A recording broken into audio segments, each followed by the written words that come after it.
O mercado eu entrei como pacoteiro, mas na minha visão sempre que aquilo era meu. Então, como pacoteiro, eu era o melhor pacoteiro. No entanto, chegou uma época do supermercado que a dona Ana, ela fez para incentivar. Ela falou, ó, quem for o melhor funcionário vai ganhar R$ 50 em qualquer coisa aqui do mercado.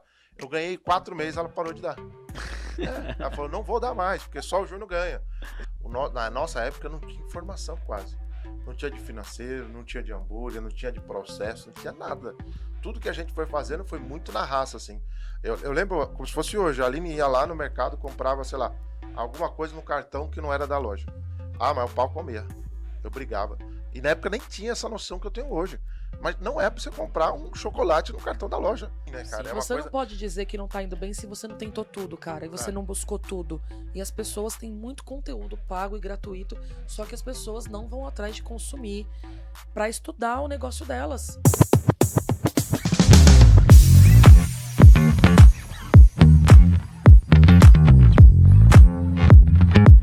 Fala, galera! Aqui Rafael Ribeiro com mais um Pod RJ no ar. Galera, esse programa trazendo conteúdo maravilhoso para você, tecnologia, informação do food service. Eu queria hoje, né, eu vou anunciar aqui um convidado muito especial. Aliás, vocês sabem que a gente só traz convidados especiais aqui. Só que eu vou te falar uma coisa, não é para me gabar não, eu tô me superando. Quando eu penso que trouxe o melhor, eu sempre consigo me superar e trazer gente boa aqui. E hoje, uma dupla sensacional.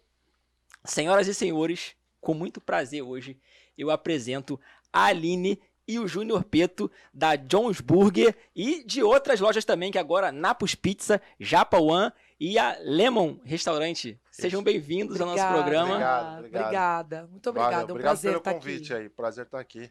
Pô, prazer é o meu, cara, tá entrevistando vocês. A gente já fez uma live junto, né? E eu confesso que, assim, eu conhecia você de nome, assim, da internet, mas não conhecia a fundo. E aí, quando eu fiz uma pesquisa, né, pra saber quem a gente ia trazer pro nosso evento de hamburguerias, cara, foi unânime, todo mundo queria ver o Júnior Peto no evento. E a gente, cara, então a gente tem que trazer esse cara. Esse é o povo quer, né? Então a gente tem que ir atrás do que o povo quer. A base do Júnior aqui no Rio de Janeiro é bem forte. Cara, eu gosto muito do Rio e a galera gosta muito de mim. É uma troca sensacional. Sempre quando eu venho pra cá, a galera, pô, passa aqui, passa ali, passa acolá, passa aqui. Eu falo, cara, se eu passar aí todo mundo, eu não consigo fazer mais. Tem que morar no Rio. Tem que morar aqui no Rio. Tem que ficar um mês aqui pra passar em todos os lugares. Mas, cara, eu gosto demais do Rio de Janeiro, cara. Aline, e eu sei que assim, São Paulo é a base principal de vocês, né? Sim. Mas você acha que do Brasil, em segundo lugar, seria o Rio ou tem outro estado que vocês são mais fortes ainda aqui? Não, é o Rio. É o Rio. Com certeza, é o Rio. Com sim. certeza. A base é muito forte aqui. Principalmente a do Júnior. A minha eu tô começando, mas a do Júnior é muito forte. Muito mesmo. No Rio, graças a Deus, a gente tem uma base forte, uma carinho galera... muito especial. E é o Rio todo, não é só assim essa... É que eu não sei como é que é dividido o Rio, mas interior do Rio, a região dos lagos que falam, né? Sim. A base do Júnior é forte, Rio de Janeiro inteirinha. A muito galera boa. curte bastante o nosso trabalho aqui. Bacana. Aqui o mercado de delivery, de restaurantes é muito forte, né? Lógico, não se compara ao de São Paulo, né? Que São Paulo é gigante, mas eu acredito que do Brasil, o Rio de Janeiro deve estar ali em segundo lugar, com certeza, ali. Eu acho também. Na base de restaurante. Queria ouvir um pouco da história de vocês, como começou tudo, para o nosso público saber, né? Deve ser curioso saber. Hoje vocês são uma potência aí, a gente considera uma potência, né? Mas a gente sabe que teve uma estrada para chegar até aí, né? Não foi tão fácil assim, não foi rápido, né? Acredita que foi rápido, né? Eu ia te falar isso agora. Foi rápido. Eu acho que foi muito rápido. Para tudo que a gente construiu, é muito pouco tempo para chegar. Não dá para ter humildade quando eu falo dessa história, porque a gente tem 6 anos e 4 marcas. E marcas que já estão consolidadas, pelo menos sim, lá em São Paulo, são marcas muito fortes. E 6 anos é pouco tempo para isso, né? Verdade. Então, além de muito trabalho, a gente teve um pouco de sorte também. Evoluir rápido, né? E evoluir também como empresários, né? Porque, de novo, são 6 anos e a gente teve uma evolução como empresários muito grande. Muito grande. Então, assim, eu considero que foi um tempo rápido. E sem história é muito triste, porque geralmente as pessoas têm uma história que foi muito triste por trás para construir uma base tão forte, né? E a gente, graças a Deus, foi muito abençoado nisso, né? O Jonesburg foi o primeiro de tudo. Primeiro. Foi. Em 2016 a gente já começou a ter ideia do Jones. Na verdade, a ideia veio da Aline, né? É. O Jones Esse é um japonês. Eu era do corporativo, fiquei desempregada numa demissão grande que teve na empresa que eu trabalhava. Eu trabalhava numa empresa na Editora Abril. Em que área você trabalhava? Eu trabalhava no comercial, na revista Contigo. E eu era secretária do comercial. E em 2012, 2013 eu fui mandada embora. Depois fui trabalhar em consultoria e fui bater lata por aí. Mas sempre já empreendia vendendo muamba, né? Porque o primeiro empreendimento de mulher geralmente é sempre vendendo muamba, né? Bijuteria. Roupa, bijuteria, doce, bombom, bolo. Sim. Geralmente mulher Avon, começa. mulher vende... Avon, Natura, Mary Kay. Mulher começa por esse caminho. E eu não fui diferente de ninguém, fazia esse caminho. E aí, quando foi em 2015, e o Júnior, uma potência, o Júnior era gerente de uma pequena rede de mercado. O Júnior trabalhou 20 anos nesse mercado. Foi o primeiro e único emprego. Com 14 anos no supermercado como pacoteiro. Entrei com o skate debaixo do braço. E aí a minha ex-patroa tinha acabado de comprar o mercado 2 dias. Ela falou, você não quer vir aqui trabalhar no domingo? Te pago R$10. Aí eu falei, lógico, óbvio. Aí comecei a trabalhar no domingo lá, olhando o carrinho de feira. Então as tiazinhas vinham da feira, porque era uma rua de feira, deixava o carrinho, eu colocava o número, entregava o número e cuidava do carrinho. Aí me desempenhei bem, ela falou, vem no sábado também, só que sábado você vai ficar no pacote. Aí fui sábado e domingo. Aí ela falou, vem na sexta também, que aí eu vou te dar R$10 na sexta, 10 no sábado, 10 no domingo. Aí é sexta, sábado e domingo, fazendo pacote, e aí ela gostou, e eu tinha 14 anos, só que não podia ser registrado na época, só com 16. Aí eu fiz 15, ela falou, eu vou ter que te mandar embora, aí quando você fazer 16, você volta. Aí eu falei, tá bom, e tal, não sei o que, eu morava perto. E aí faltava um mês pra fazer 16, ela, não, já volta, já fica aqui, e aí você começa a trabalhar. E aí entrei como pacoteiro, aí de pacoteiro fui pra repositor, de repositor fui pros frios, dos frios pro açougue, do açougue pra padaria, da padaria fui pro escritório, do escritório fui gerente geral da loja. Caramba. E era uma loja que, sei lá, tipo assim, com 10 funcionários. Aí ela vendeu essa loja e comprou uma outra. Aí chamou o Júnior pra ir com ela pra loja nova. E aí eram também, sei lá, uns 15 funcionários. Eu sei que nessas lojas o Júnior ficou acho que 5 anos, 5, 6 anos. Ele botou 100 funcionários e 3 lojas. Ele operava as 3, a rede, né? Que aí virou uma rede, viraram 3 mercados. Quase 4. Existe até hoje. E existe até hoje. Inclusive, o cara do mercado é nosso sócio. Na Jones. Caramba, que legal. Porque ele e ela tinham um filho da mesma idade do Júnior e os dois ficaram hiper amigos. E quando o Peto falou que... Porque aí, voltando, eu queria muito empreender. Eu sabia muito como fazer, mas eu era muito ruim de financeiro. Eu me fali. Eu tinha uma empresa de prata e eu consegui me falir por falta de gestão. Bem. Eu vendia horrores, mas não sabia fazer a gestão do negócio. E o Júnior super ocupado com o mercado, não conseguia me ajudar. Aí eu me fali. E eu sempre no pé dele, você é muito bom, você é muito bom. A gente tem que ter nosso negócio. Você é muito bom, você é muito bom. E aqui, ó, na cabeça do Júnior, anos. Quando foi 2016, aí ele tinha um carro. E aí o carro, gente... Tipo, pensa a gente morando na periferia com uma BMW na garagem, tipo...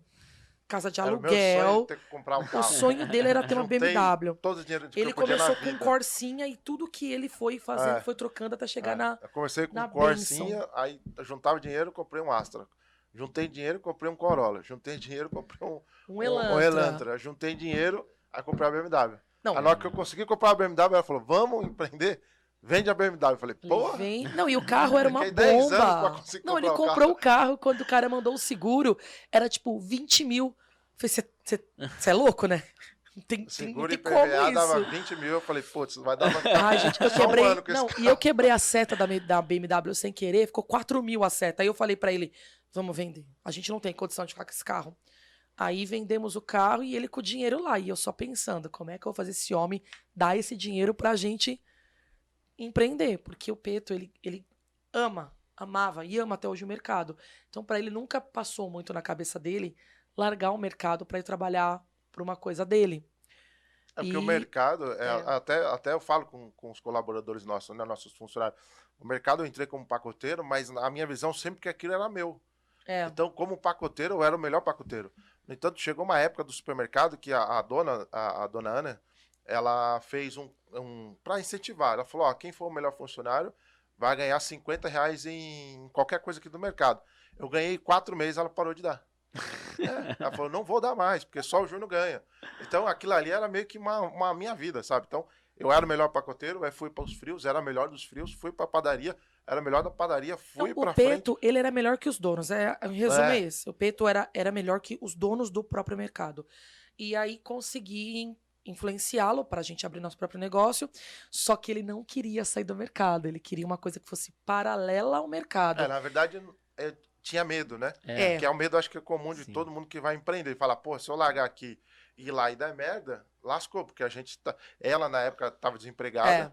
E aí eu falei, putz, tem que... E o dinheiro do carro era o dinheiro da nossa vida. Tipo, se a gente perdesse esse dinheiro do carro, que na época era 110 mil, a gente, tipo, ia passar fome, literalmente, porque a gente não ia ter nem mal onde morar, porque era e sem trabalho, dinheiro, eu falei, não dá. O trabalho que a gente tira do carro. A gente tem que fazer as duas coisas. E eu sem trabalhar, e aí ele falou, tá, então vê alguma coisa que você vai fazer, eu vou ficar por trás administrando, mas você que vai trabalhar. Falei, meu Deus, o que eu vou fazer que o senhor vai administrar? E eu pensei, e nosso bairro na época, nosso bairro é muito grande, só que ele era pouco explorado. E a gente tinha um japonês, que hoje, inclusive, ele é de frente com a Jones, e fazia fila de 4 horas para comer no japonês. Foi bem na época que tava estourando, sabe? Que todo mundo queria experimentar. Foi 2015 e 2016. E eu sou apaixonada por japonês. Só como isso na minha vida. Aí falei para ele, vamos abrir um japonês. Eu entendo de comer, não sei fazer, mas a gente vai dar um jeito. E começamos a pesquisar. O Júnior comprou curso online para aprender a fazer sushi. Do John Sakamoto. E a gente foi treinando. Com faca. E vamos treinar em casa. 2015. Entramos em 2016 com o japonês e procurando ponto. Já tá e aí ponto. O menino com 110 mil, gente, não dá para abrir um japonês, um restaurante. Não dá. E aí, na época, a gente precisava de um sócio, e aí o dono do mercado se ofereceu, porque conhece o Peto, confiava no Peto mais que tudo, e para ele, não faria diferença ele perder 110 mil como faria para nós. Porque 110 mil para ele, tipo, tá, pois eu recupero. Sim. E a gente precisava... E tu deixou ciente para ele que tu tava procurando já abrir um negócio. Sim, ou tu falou pra, não, é pra Aline. Não, era pra mim e pra Aline. Não, mas ele sabia que era eu que ia tocar. Então tu foi sincero com ele, tu foi transparente. Tudo. Ele falou assim, ó... Tudo, ele sabia de tudo. Ele sabia de tudo. E mesmo assim ele quis. Ele que quis. E na verdade, assim, a gente não ia chamar ele. A gente ia chamar a mãe da Aline, a tia da Aline. Só que aí elas tinham que vender a casa dela para dar o dinheiro. Aí eu falei pra Aline, Aline, é muita responsabilidade a gente pegar sua mãe vender sua casa, sua tia vender sua casa. Se der a casa errado, dela, onde elas vão morar, né? Elas vão morar de aluguel, não é justo, não vamos fazer isso. Aí a gente falou, pô, a gente tem que achar alguém que se perder esse dinheiro não vai fazer tanta falta. Aí eu falei, putz, o Augusto. Aí fui lá, Augusto, tudo bem? Preciso conversar com você. Aí expliquei todo o projeto pra ele, ele falou, não, vamos embora. E ele também, né, Augusto, eu trabalhei com ele, sei lá, 15 anos da minha vida, porque antes eu trabalhava pra mãe dele. E aí ele entrou no mercado no meio do caminho, porque ele era jovem igual eu. Então, eu tinha 14 anos, estava trabalhando com a mãe dele, ele tinha 14 e estava estudando. Quando ele completou 18, ele entrou no mercado e quem ensinou ele a trabalhar fui eu. Então ele sabia todo o meu potencial. Ele falou, aí na cabeça dele eu acho que ele pensou, esse cara vai pôr a mão, o negócio vai dar certo, eu vou dar o dinheiro. Aí como a gente naquela época não existia delivery quase, a gente só tinha que montar um salão muito bonito. Então, para você montar uma cozinha com um salão, custa dinheiro. Sim. É diferente do delivery. Você só monta a cozinha, não monta o salão, né? E aí a gente falou, cara, com 110 mil não vai dar. E aí o restaurante japonês lá cabia 100 pessoas. No restaurante a gente falou, cara, a gente não pode montar um pequenininho com 20 lugares. Não, né? E ainda tinha uma outra coisa, a gente tinha que montar ainda melhor do que o que já tinha. Que já tinha. O que ia mais dinheiro ainda, né?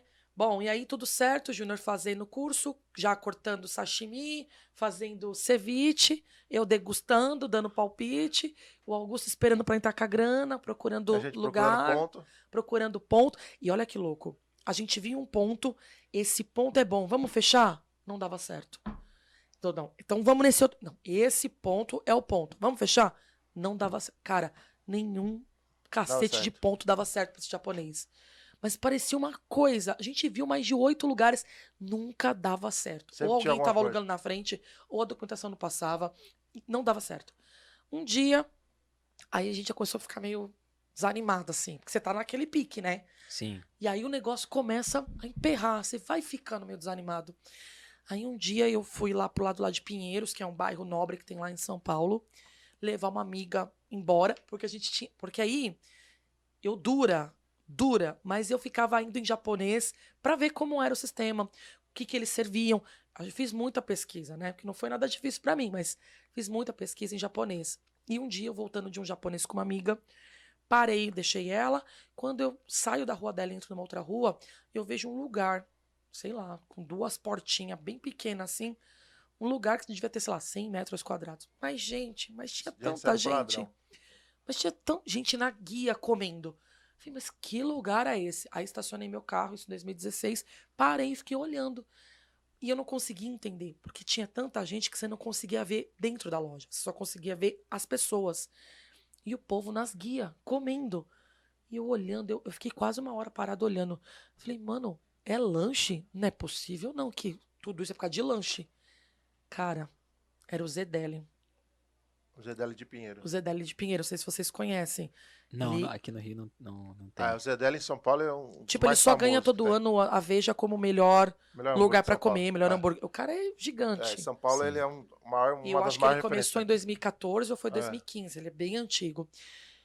E aí, de lá da porta, eu liguei e falei, Júnior, o que você tá fazendo? E ele tava cortando sushi na hora que eu liguei. Eu falei, para agora o que você tá fazendo. Eu vi uma coisa que na hora que eu te contar, você não vai acreditar. Corri pra casa, cheguei lá, falei, cara, não é isso que a gente tem que fazer. Esquece esse negócio de japonês. Eu vi um negócio assim. E como a gente morava na periferia, a gente mora na periferia, não tinha hamburgueria. Tinha McDonald's e Burger King. E é só. Tudo que tinha de novidade, de coisa boa, é sempre da ponte pra lá. Da ponte, que a gente fala que é da ponte pra lá. Que é Pinheiros, Vila Madalena, Lapa. Sim. Não tinha nada lá. E aí eu expliquei pra ele não entendeu bolufas, porque a gente não tinha o conhecimento da comida. Porque o que a gente comia de hambúrguer? A gente mesmo fazia aquelas hamburgadinhas em casa, mas a gente nunca tinha ido numa hamburgueria artesanal. Sim. E a metade do nosso bairro também nunca tinha ido. Aí expliquei pra ele falou, ficou meio assim. Falei, põe na internet, vamos atrás. E aí começou a nossa saga. Aí naquele dia a gente mudou. A gente mudou falou, cara, tudo. Não vai ser mais japonês. Aí ligamos pro sócio. Porque a gente ia mudar, precisava saber se ele ia acompanhar a gente. E ele falou, não, o que vocês forem fazer, eu vou. Não me importa, só me diz a hora que eu tenho que mandar a grana. E aí mudamos todo o nosso foco, viramos tudo para hambúrguer. Conhecemos nessa época, 2016, o Hambúrguer Perfeito. O Peto maratonou todo o Hambúrguer Perfeito. Tudo que tinha na gringa no YouTube de hambúrguer. É o que eu falo pra galera hoje, né? A galera às vezes vai abrir um negócio e eles não vai a fundo 100% do negócio. E na época que a gente abriu, eu lembro como se fosse hoje, a gente foi em 30 hamburguerias.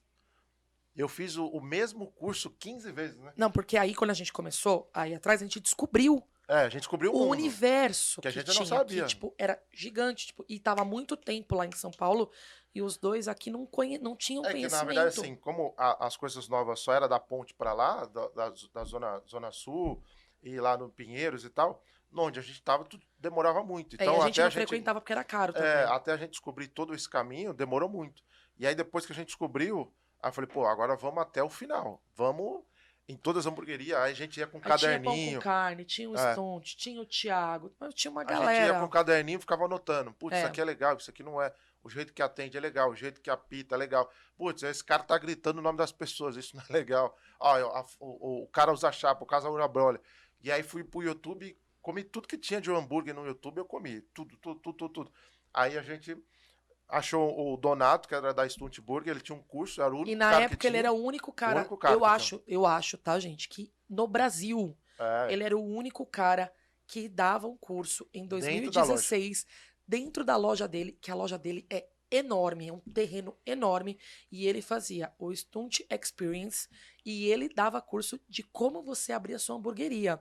Você fazia um tour na hamburgueria dele. Era bem resumido, né? Mas era um curso legal. Mas era pra quem não tinha nada, era tudo. E eu era louco pra entrar na cozinha, né, das pessoas. E ele como eu não tinha fazia acesso, isso. O dele, você dava... Ele fazia uma palestra, tal, meio que no quintal lá da hamburgueria, e aí você dava uma volta dentro da hamburgueria dele. Não, e ele mostrava com detalhes, mostrava a cozinha, o estoque, o freezer, como ele fazia as coisas. E ele é muito estourado lá em São Paulo. E ele passava o ouro, que eram os fornecedores que forneciam para ele. Então, o Peto fez esse curso 10 vezes. Chegou uma hora que ele não o cobrava mesmo mais. curso. Quando foi no 5º curso, ele parou de cobrar do júnior. Porque além do júnior fazer o curso, o júnior levava as pessoas. Levava. Então o júnior levou minha mãe, levou minha tia, me levou a mãe. Ele levava as pessoas pra ver o curso junto com cara, ele. vem ver o negócio e tal. Levava, que era uma coisa, fantástica pra mim entrar numa hamburgueria, fumaça, da coifa, sabe? A galera comendo hambúrguer, era tudo novo. Então... E todas as dores do Donato, ele passava lá, tipo, sobre caixa de gordura, sobre coifa. Então, tudo esse curso do Donato era muito legal. E tudo que você perguntava, ele respondia, ele não ficava escondendo. E até fiz muito, porque como a gente não tinha contato com absolutamente ninguém desse meio, qualquer dúvida que eu tinha, eu falei, puta, eu vou fazer o curso do Donato. Aí chegava lá ele com o meu voltava... caderninho. Donato, isso. Ele ia fazer o curso pra perguntar uma dúvida que ele tinha na semana. Então, tipo, ia ter o curso, todo mês tinha um. Aí ele fazia um caderno com as dúvidas. Aí chegava no dia do curso, Donato, eu tenho uma dúvida. Ele tinha 25 dúvidas anotadas. Aí todo mês eu voltava pra fazer o mesmo curso. Todo mês eu voltava pra fazer o mesmo curso. Acho que ele fez umas 10 turmas. Sem um ano direto aí, eu fiz. O que aconteceu? O Donato, era o mesmo conteúdo. E o Donato adotou ele. Porque todo o curso ele tava. E o Donato meio que adotou ele, o que foi também a nossa sorte. Então ajudou muito a gente nisso. Aí depois o Donato peguei o telefone ficou com pena dele. O Donato falou, coitado, se me deixou eu fazer alguma coisa por ele. Aí depois eu peguei o telefone dele. Então, putz, eu ia comprar uma chapa. Eu ligava pra ele. Ô, Donato, tem uma chapa aqui que é baratinha e custa R$2.000 e tem uma de 7. Por que eu tenho que comprar de 7? Aí ele falou, pô, mas quer vender mais? A chapa de 7 é assim, assado. Pô, eu sei que é mais caro, mas se der pra você financiar aí, compra essa chapa que você não vai se arrepender. Aí então tinha um contato depois de muito tempo, que era o do Donato, que eu ficava lá muitas vezes. Que eu falo pra galera, né? Você vai abrir um negócio, você tem que estudar ali até a última gota. Você não pode não saber das coisas, porque às vezes a galera abre, não entende nada de financeiro. Tá, você não precisa ser um especialista financeiro, mas você tem que entender de CMV, você tem que saber ficha técnica. Pelo menos o mínimo, né? Pelo menos o mínimo de cada setor, você tem que ter. Eu lembro que quando eu abri a Jones, eu fui fazer curso de fotografia. Então fui lá, comprei uma T6, lembra até hoje o nome, T6 da Canon. Aí fui na Leroy Merlin lá, comprei um monte de bugiganga para fazer uma foto do hambúrguer. Comecei a estudar fotografia igual um doido. Aí comecei a estudar marketing. Falei, pô, o que é isso de marketing? E só pra dizer, ele estudou tudo no YouTube de graça, tá, gente? Porque a gente não tinha dinheiro pra fazer tudo. Quanto tempo você ficou desde que você mudou a ideia pra hamburgueria para você abrir de fato a hamburgueria? Ficamos de janeiro de 2016 até janeiro de 2000. A gente abriu em outubro. E a gente fez de janeiro de 2016 até abrir a hamburgueria. Ficamos um ano e meio aí. E o investidor lá não falou assim, e aí, cara, vai abrir o negócio? Não... Então, durante 2016... Eu trabalhava lá ainda. Depois que a gente abriu a loja, eu fiquei no mercado mais 2 anos. Mais 2 anos. Eu saía da minha casa às 6h30 da manhã, 7 horas. Não, 7 horas não. 7 horas abria a loja. Eu saía às 6 horas de casa, ia pro mercado, abria o mercado das 7. Aí às 7, ficava até às 18, 17, saía do mercado às 18, 17, ia pra Jones e eu ficava até meia-noite com a Aline. Aí no outro dia, de novo, 5, 6 horas da manhã, eu tava de pé e ia pro mercado, saía do mercado. Eu fiz isso durante quase 3 anos da minha vida. Caramba. Tipo, dormindo 5 horas por dia. Direto. Às vezes menos, porque de final de semana a gente fechava. E ele trabalhava de sábado e domingo, né, no mercado. Então, às vezes, dormia menos. Porque sexta e sábado a Jones fecha meia-noite. Mas chegar em casa mesmo, eu cheguei 1 da manhã, 1h30, ia dormir. Aí 6 horas 3 horas, 6 horas tinha que estar de pé. Sim. Porque a gente ia pro mercado, abrir o mercado, porque eu não larguei o mercado em nenhum momento. E aí, nesse período, depois de 1 ano que eu tava já nesse negócio, eu comecei a ensinar as pessoas para ficar no meu lugar do meu mercado.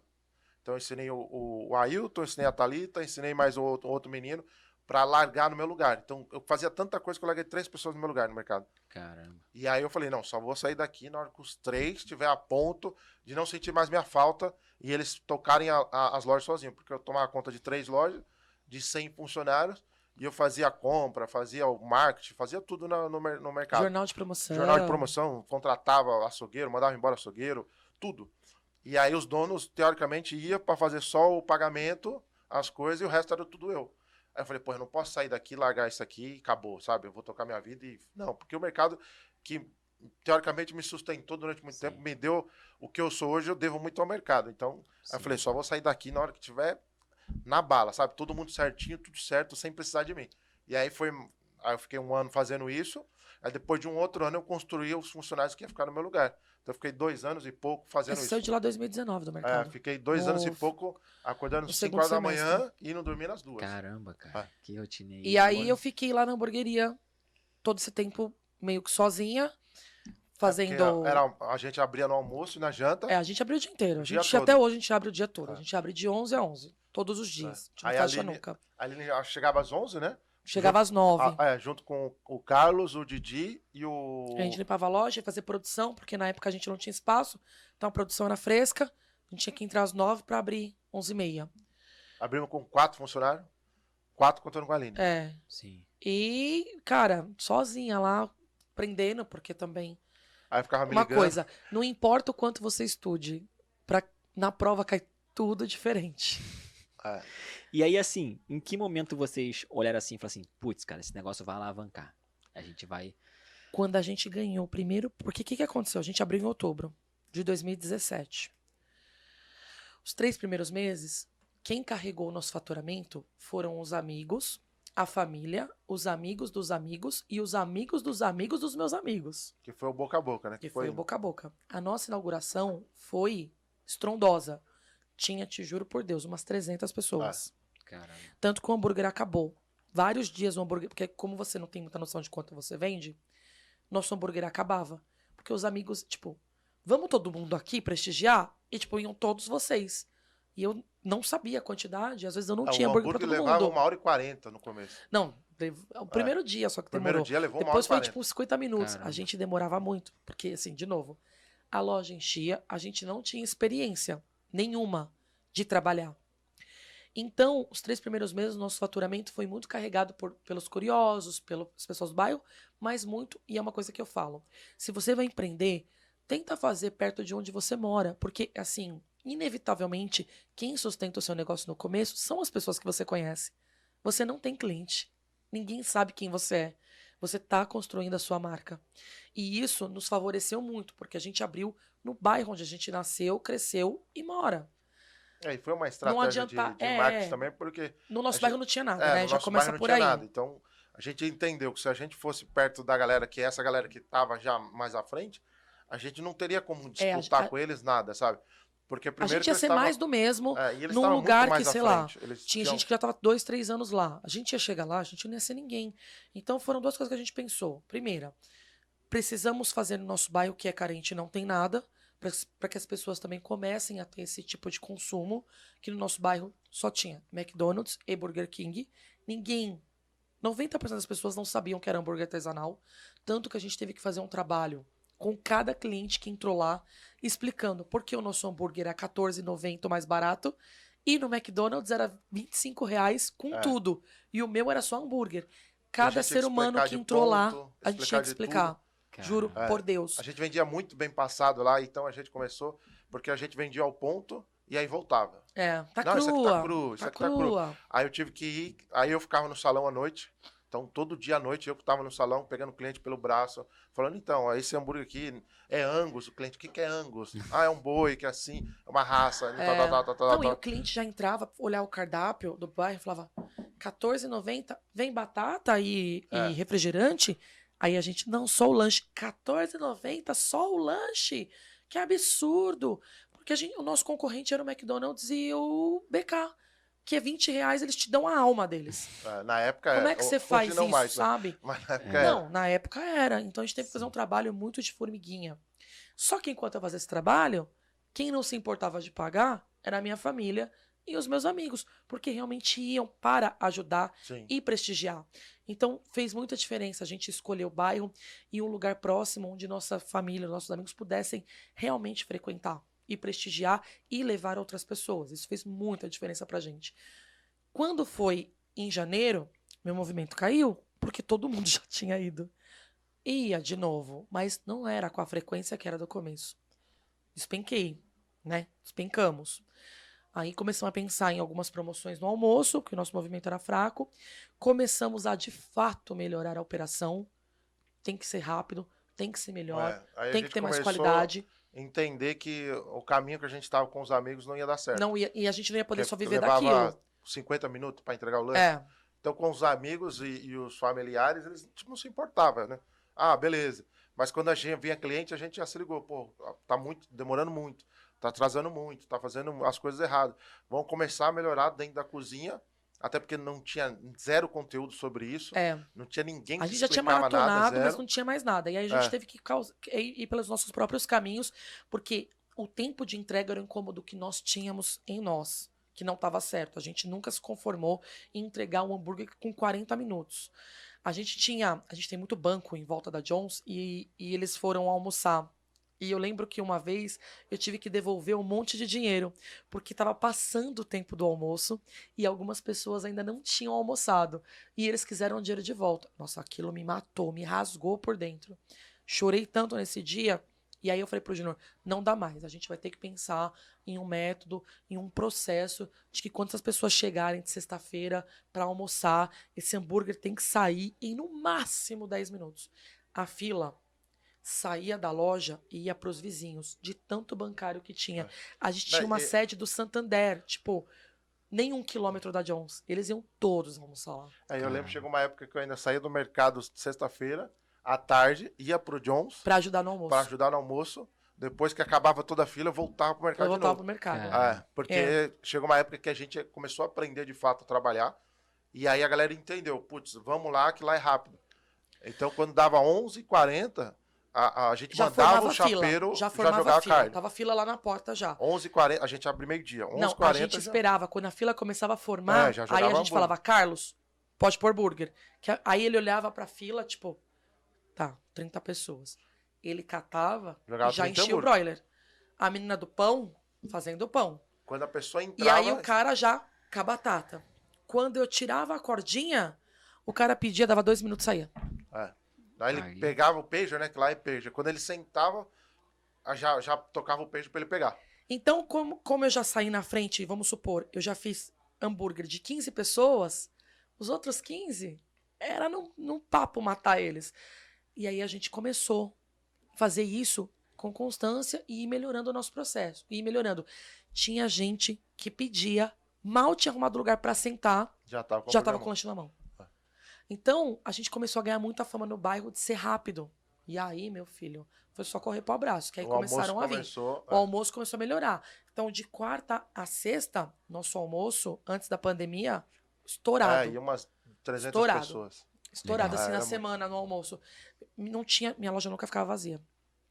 Sexta-feira, quando eu não tinha equipe, eu tinha que contratar gente de fora, porque era uma pancada o meu almoço, de meio-dia a 2, com a rotatividade, e eu não podia atrasar. Pagava minha irmã pra ir tirar o lixo, pagava minha mãe pra fazer não sei o quê, pagava não sei quem pra fazer não sei o quê, só pra atender essa minha parte do almoço, que ficou muito forte, meu almoço. Porque a gente aprendeu a trabalhar nesse período de baixa, que a gente... Porque quando você estoura é aquele frisson, né? Obviamente, todo negócio, a tendência dele depois é dar uma baixada e depois você nivela, né? Que foi exatamente o que aconteceu com a gente. Quando a gente baixou, a gente foi aprender, de fato, a trabalhar o nosso hambúrguer. Quando foi em maio, quando foi nesse 2017, em abril, a gente ficou sabendo que tinha um ranking aí. E só para colocar um adendo, quem tinha ganhado esse ranking o ano passado foi meu professor, que foi o Donato, do Stunt. Ele que tinha ganhado como melhor hambúrguer de São Paulo. 2017. 2017. E aí, 2018, um cliente chegou lá e falou, votei em vocês lá. Aí a Aline falou, votou no quê? Eu falei, não, você sempre tá concorrendo nada. Aí ela falou, não, você não, é hamburgueria. Eu falei, mas o que é? Aí ela mostrou. Aí liguei e falei, Júnior, você pagou pra gente participar de uma coisa, tal. Ele falou, não paguei nada. Paguei nada nem ninguém. Eu falei, meu Deus, que estranho. Aí fomos atrás de saber o que era. Era só o ranking do voto popular lá de São Paulo, da melhor hamburgueria, melhor hambúrguer de São Paulo. Nosso nome estava lá. Como a gente foi para lá? Até hoje, nem a gente e nem o dono do ranking sabe explicar. Caramba. Porque a gente tinha... aberto há pouco tempo. Sei lá, 6 meses de aberto. Como a gente foi... Olha, não tem explicação. Meu filho, sei que a gente descobriu com 20 dias, porque o prêmio sai no dia do hambúrguer, 28 de maio. E a gente descobriu, 1 de maio. A gente tinha, esses 28 dias para trabalhar. E a gente começou a trabalhar, pedir para os clientes votarem, se tinha gostado, ficávamos na loja com o nosso celular pedindo voto. Mas assim, pretensão zero de ganhar. Porque, tava o Zedeli, que foi quem... Tava o Big Carruna. Tava o Big Carruna, Que, cara, trade, trade, pão com carne, só cachorro grande. Cara que já tava há muito tempo, né? E a gente. Meu filho, a gente ganhou. Caramba, que legal. Foi. Aí, e o é negócio legal, da gente até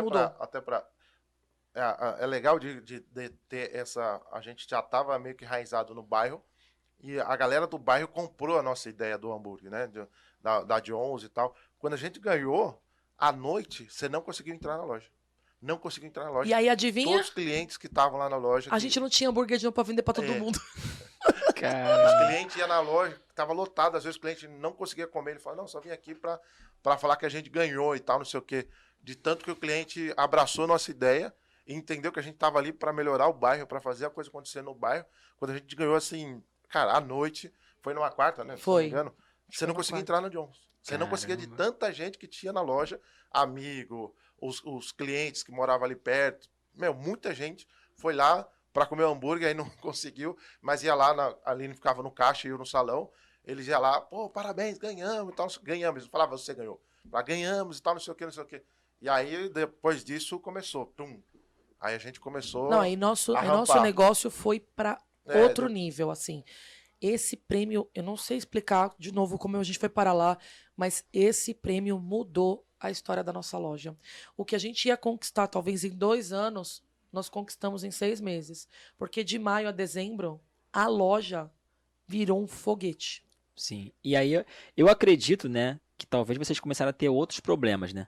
Geralmente, quando você cresce muito rápido, você enfrenta o problema de quem cresce rápido. Essa semana, eu peguei um relatório da ANR, né, que é a Associação Nacional dos Restaurantes, junto com a Galúnio, que é a empresa que até faz a excursão lá para Chicago. Sim. E tal. E aí, nesse relatório, ela fala que nesse primeiro semestre de 2023,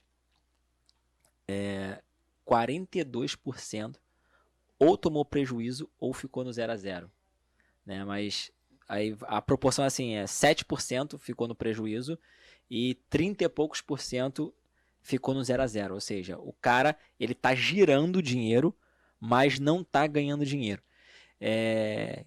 Eu queria saber se vocês enfrentaram esse problema, chegaram a enfrentar o problema de girar dinheiro, mas quando vê não sobra nada, né? E o que vocês fizeram para organizar isso, a parte de CMV, de controle das finanças? A gente só teve problema bom. Falta de funcionário, falta de lugar para pôr insumo, falta de lugar para pôr gente. A gente só teve problema, assim, bom de resolver. É que na época a gente não sabia que era bom e pra gente que não tinha conhecimento era um baita de um problema. Sim. Hoje a gente vê que era só problema maravilhoso. Então, assim, nosso estoque tá pequeno, não dá mais para fazer a produção no dia, porque não dá mais tempo.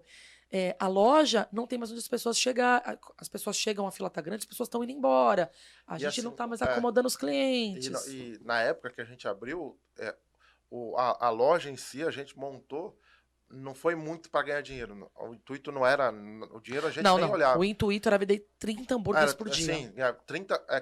A nossa meta era vender 30 hambúrgueres por dia. Vender 30 hambúrgueres por dia, eu conseguia tirar o salário dela. É porque eu precisava de um salário. Porque como ela estava desempregada, eu falei, cara, se você ganhar seu salário, já tá bom, porque eu continuo ganhando meu salário no mercado, você ganhando seu salário aqui... E a gente tá investindo. Já tá investindo, a parada. Então, não, mas na época a gente nem pensava nisso. Nem pensava muito nisso. A gente pensava no seguinte, eu tô desempregado, eu preciso de um salário. E eu ganhava bem, tipo, eu ganhava, sei lá, em 2016, eu já ganhava 3 pau na Abril. Sim. Era um salário legal. Em 2016 era. Entendeu? E aí, eu precisava desses 3 pau pra nossa renda. Porque a gente vivia... acabado de casar também. A gente tinha acabado de morar junto. Assim, pra nossa renda, era 3 pau dele, 3 pau meu, sei lá, 5 pau dele. Então a gente tinha que ter essa renda de volta, porque a gente vivia com isso. Então, olha só que louco. A hamburgueria era pra suprir esses 3 mil. Que demoramos aí, sei lá, 7, 8 meses pra eu ter quase um ano pra eu ter esse salário de volta. Mas a gente construiu a hamburgueria em cima dessa necessidade. Foi essa a gente não tinha pretensão de ganhar prêmio. Nossa pretensão era vender 30 hambúrgueres por dia, que fazendo a conta, abrindo todo dia, vendendo 30 hambúrguer, é o que dá, e vamos pagar os funcionários e vamos me pagar. E se sobrar, que ótimo. Mas se não sobrar, tá tudo bem. Olha, a nossa cabeça era essa. Porque como eu tinha o salário do mercado e era bom meu salário do mercado, porque eu já estava no último estágio, aí eu falei, pô, qualquer coisa eu vou bancando a casa, bancando tudo, só que a hamburgueria tem que se pagar, não pode tirar dinheiro no meu. Então a gente vendendo 30 hambúrguer por dia, ela vai se pagar e não vai precisar arrancar nenhum real meu.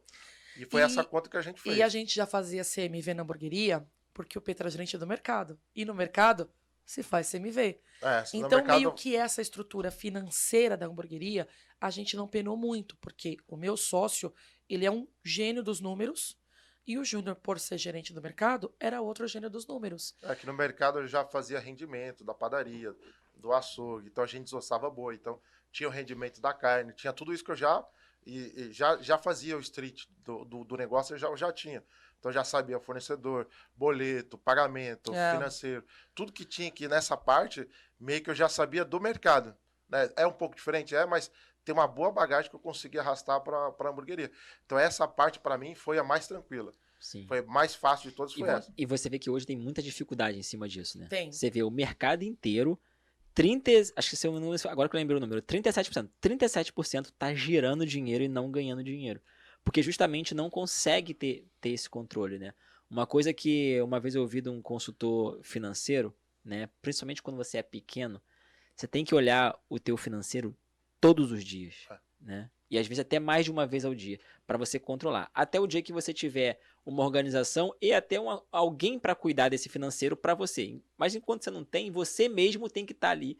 Porque, cara, assim, eu falo que é um ecossistema vivo, né? Porque você tá ali achando que vai ter um gasto.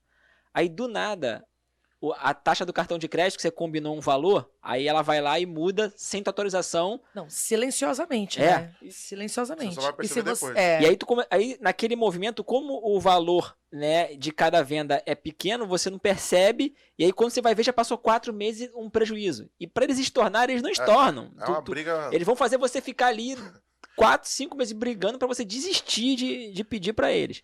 Né? Enfim, e não só isso, mas como outras coisas. Aí de repente o cara que te vende um produto de limpeza, ele aumentou um pouquinho, você não viu. E aí de pouquinho em pouquinho, aí você chega a comer o teu lucro no final do mês. Porque o lucro é menor, né? Pequenininho, por causa da venda é menor. E essa galera, geralmente quando começa, ela mistura muita coisa, né? A vida pessoal, o cartão pessoal, ela mistura muita coisa. Então qualquer erro é muito porque a vida pessoal tá comendo ainda, né? A vida pessoal ela não diminui. Geralmente a galera que começa a vender hambúrguer, pizza, essas coisas, e ele não sabe de financeiro, ele usa o cartão da empresa para a vida pessoal ou vice-versa. Exatamente. Então ele nem sabe de onde está vindo o prejuízo. Cara, depois que eu comecei a lidar com dono de restaurante aqui no JJ, tu acredita que tem dono de restaurante que o cara não sabe quanto que ele fatura? Ave Maria. Não sabe. A quanto tu fatura? Cara, eu não sei, porque tem uma parte que entra na maquininha lá e eu tenho um empréstimo lá que sai. Aí eu tenho que ver, porque o cara não sabe dizer assim, eu faturo tanto. O cara não sabe. Né? Que é o básico, do básico, o cara assim, quanto eu tô faturando, quanto que é meu custo de operação, quanto que eu tô lucrando, não sabe. E aí justamente você falou, o cara mistura pessoal, né? E um erro que o cara comete também é o seguinte. O cara quando lança, né? E aí às vezes ele consegue ter um sucesso ali. Igual vocês, alavancaram, tal, não sei o quê. E aí chega no final do mês, aí ele vê, putz, sobrou 20 mil na conta. Ele acha que 20 mil é aquele salário dele. É dele. E aí ele já faz conta e prestação com aquele 20. Aí eu falo logo que o dono de aqui já faz logo o kit, né? Aqui no Rio de Janeiro, há um tempo atrás, ele já comprava um Corolla pra ele, né? Na prestação, 0, né? E aí já quer viajar, passear em Angra aqui, né? De barco, de lancha. Enfim, o cara já acha que ele é o cara, né? E aí ele se arrasa, porque ele vê que no mês seguinte não sobrou aquilo que ele tava imaginando. Aí já entrou no cheque especial, né? Aí já tá pegando um crédito no banco, que o gerente é malandro, já oferece pra ele, já pega ali. Enfim, quando vai ver... Não, aí ele tá na lama. Aí é uma bola de neve. Mas tem uma coisa, uma cultura... Eu seria essa pessoa se eu não tivesse o Júnior, porque eu sou meio descompensada assim com grana. E aí tem uma coisa que o Júnior embutiu em mim, que ele falou, é empresa rica, dono pobre. Aí ele sempre fala, a gente pensa nisso. Ele fala, aí ele ficou na minha cabeça quase um ano, empresa rica, dono pobre. Quem tem que ser rico é a empresa. A gente tem que viver com o menos que a gente puder. Então, se a empresa dando 100, só 10 é nosso, 90 é dela. E eu, mas por favor, troca meu carro. Ele, não vamos trocar nada. Eu sempre tive essa cultura desde o começo, porque lá no mercado não tinha essa cultura. Né? O mercado passou por bastante coisa assim, e eu, como gerente lá, acompanhei tudo. Então, o mercado passou por algumas dificuldades que não era para ter passado. E aí, na hamburgueria, eu falei, puto, vai ser ao contrário lá. Então o mercado de, sei lá, 90 coisa muito boa e 10 era ruim. 10 era ruim, era isso a parte. Aí eu falei pra Aline, não, ao contrário, aqui vai ser a loja rica e a gente pobre. O primeiro Prolabore que a gente pegou, o primeiro dia que a gente pegou da hamburgueria foi 1 ano depois. Então, e é assim, e o que eu fazia? Todo o dinheiro que sobrava, eu colocava nela de volta. Então eu falava, Aline, cara, a gente não tá conseguindo sobreviver com a grana que eu trago no mercado? É isso que a gente vai ficar. Ah, mas a Jones tá dando lucro. É problema da Jones, vai voltar pra Jones. Então, o que você tá precisando na Jones do quê? De um ar-condicionado? Vamos colocar um ar-condicionado. É isso o dinheiro que a gente vai pôr. Tá precisando de uma batedeira nova? Que na época a gente batia a maionese na frente do cliente. Que a gente não tinha espaço. Não tinha espaço. O nosso espaço era... A gente tinha a gente tem, né? Até hoje. A cozinha da loja da Jones, ela, se eu não me engano, é 2x5. Então é um corredorzinho assim que cabe 6 pessoas e acabou. A gente batia a carne lá, batia a maionese lá. Então cliente comendo, comendo e liquidificador na frente do cliente. Na frente do cliente. Acabou a carne, bate ali no cantinho onde bate o milkshake e o cliente vendo a gente tirando o ar da carne. E eu falei, pô, vamos colocar as coisas na Jones. Então, sei lá, sobrou 15 mil reais, a gente vai pegar 10, vamos investir na Jones e 5 fica pra Jones. Ah, sobrou mais 15, vamos pegar 10, vamos trocar o ar-condicionado, vamos pôr um sofá melhor pro cliente, vamos pintar alguma coisa, vamos fazer as coisas pro cliente. E 5 vai entrar pra Jones, não vamos colocar 0 no bolso. Então a gente ficou durante muito tempo colocando dinheiro na conta da Jones e investindo na Jones. Muito tempo. Sim. Não se pegava nada. Cara, isso aí a gente tinha que ter. Eu não sei se você nos seus conteúdos você ensina isso pro pessoal, mas seria interessante encaixar essa educação financeira. Né? Ele não ensina. O cara entender que ele tem que ter um salário ali, como você fazia, tem que ter o salário e ponto. E aí no final do ano, num negócio estratégico, ele decide se ele vai pegar o dinheiro que sobrou ali no caixa, se vai querer investir, se vai pegar para ele, enfim. Porque assim o cara não faz a bagunça que é hoje, né? E ele vê se de fato o negócio tá dando dinheiro ou não. Porque tem hora que o cara, ou ele tem que mudar a operação, alguma coisa, ou ele fecha, porque senão também ele vai fazer uma dívida muito maior, que vai de repente até futuramente comprometer até o patrimônio que ele já tenha, né? Como eu já vi muito dono de restaurante se arrasar, né? O que eu mais vejo, assim, agora até que deu uma freada, mas eu via muita gente pegar a indenização que recebeu em anos de empresa, investir no negócio e perder tudo. Cara, eu vi um cara uma vez, vocês devem conhecer a Vela, né? A Vela, não. É uma empresa que vende shampoo. A Vela, sim. Vela? Sim. Eu não cosmético, sim. Isso. Gigante, né? Então, teve um cara que era nosso cliente aqui na época do meu antigo negócio ainda. O cara, ele trabalhou lá, se eu não me engano, foi acho que 22 anos. E aí ele recebeu uma indenização, assim, como se fosse hoje, assim, uns 150 mil, sabe? Que ele recebeu, né? E aí ele pegou esse dinheiro todinho e decidiu abrir uma pizzaria, né? Porque na época, pizzaria tava dando dinheiro, né? E aí ele, vou abrir uma pizzaria. Cara, ele quebrou em 3 meses. Ele conseguiu quebrar em 3 meses e perder tudo, assim, 3 meses. Primeiro que ele já não soube investir o dinheiro, porque ele pagou muito caro no ponto, né? E num ponto que não valia aquele dinheiro, só que ele na empolgação achou que valia, que ia encher de gente lá comprando pizza. E aí, já no primeiro mês que ele investiu tudo, primeiro que ele já fez o cálculo errado, né? Que ele pegou, achou que o dinheiro que ele tinha era muito dinheiro e dava pra abrir. E aí ele viu que só deu pra comprar metade das coisas, né? Porque ele pagou muito caro no ponto. Aí a outra metade ele teve que financiar no banco. Aí já pegou um empréstimo no banco, já financiado. Já entrou negativo. Quando abriu no primeiro mês, não vendeu nem 30% do que achou que ia vender. E aí, já no primeiro mês, ele já não conseguiu pagar direito nem salário, nem a dívida que ele fez com o banco. E aí, em 3 meses, o cara falou assim, não, chega, parei. E aí o cara perdeu tudo, assim. Na época, a gente ficou assim, eu trabalhava com anúncios de revista, né? E aí ele já chegou pra mim no último mês, falou assim, cara, eu preciso de um milagre, mas chegou tarde, não dava pra fazer mais um milagre no negócio dele. Então, assim, e aqui no Rio a gente sabe que foi inúmeras histórias assim, né? Em São Paulo também, foi bastante. E eu falo, né? Na nossa época não tinha informação quase. Não tinha de financeiro, não tinha de hambúrguer, não tinha de processo, não tinha nada. Tudo que a gente foi fazendo foi muito na raça, assim. Eu lembro, como se fosse hoje, a Aline ia lá no mercado, comprava, sei lá, alguma coisa no cartão que não era da loja. Ah, mas o pau comia. Eu brigava. Porra, tu é louca, meu. Não é pra comprar esse biscoito no cartão da loja. Não é pra comprar. E na época nem tinha essa noção que eu tenho hoje. Mas não é pra você comprar um chocolate no cartão da loja. Não é. O que é da loja é da loja. O que é seu é seu. Então você quer comprar um chocolate, você compra no seu cartão. Pô, mas já tô no caixa. Não interessa. Vai lá e passa depois no seu cartão. Não é comprar nada na loja. Então, naquela época, eu lembro que eu tinha uma cabeça, né, até hoje a gente vai melhorando muito, mas naquela época eu já tinha uma cabeça muito desenvolvida, assim, para o que é da loja, o que é da loja, o que é meu, a loja tem que render. Eu lembro que a gente ficava na frente da onde a gente alugou o móvel para montar a Jones, a gente ficava o dia todo na rua, o dia todo. Ah, de manhã passou tanta gente, à noite passou tanta gente, à noite tinha um japonês na frente. Puta, ficou 100 pessoas do lado de fora do japonês, sobrando lá. Se a gente pegar 20, já tá bom. Porque a pessoa tá ali do outro lado, a fila, ela tá vendo a Jones, cara, ela vai vir. Fora que passa 5.000 pessoas na rua, a gente só precisa de 30.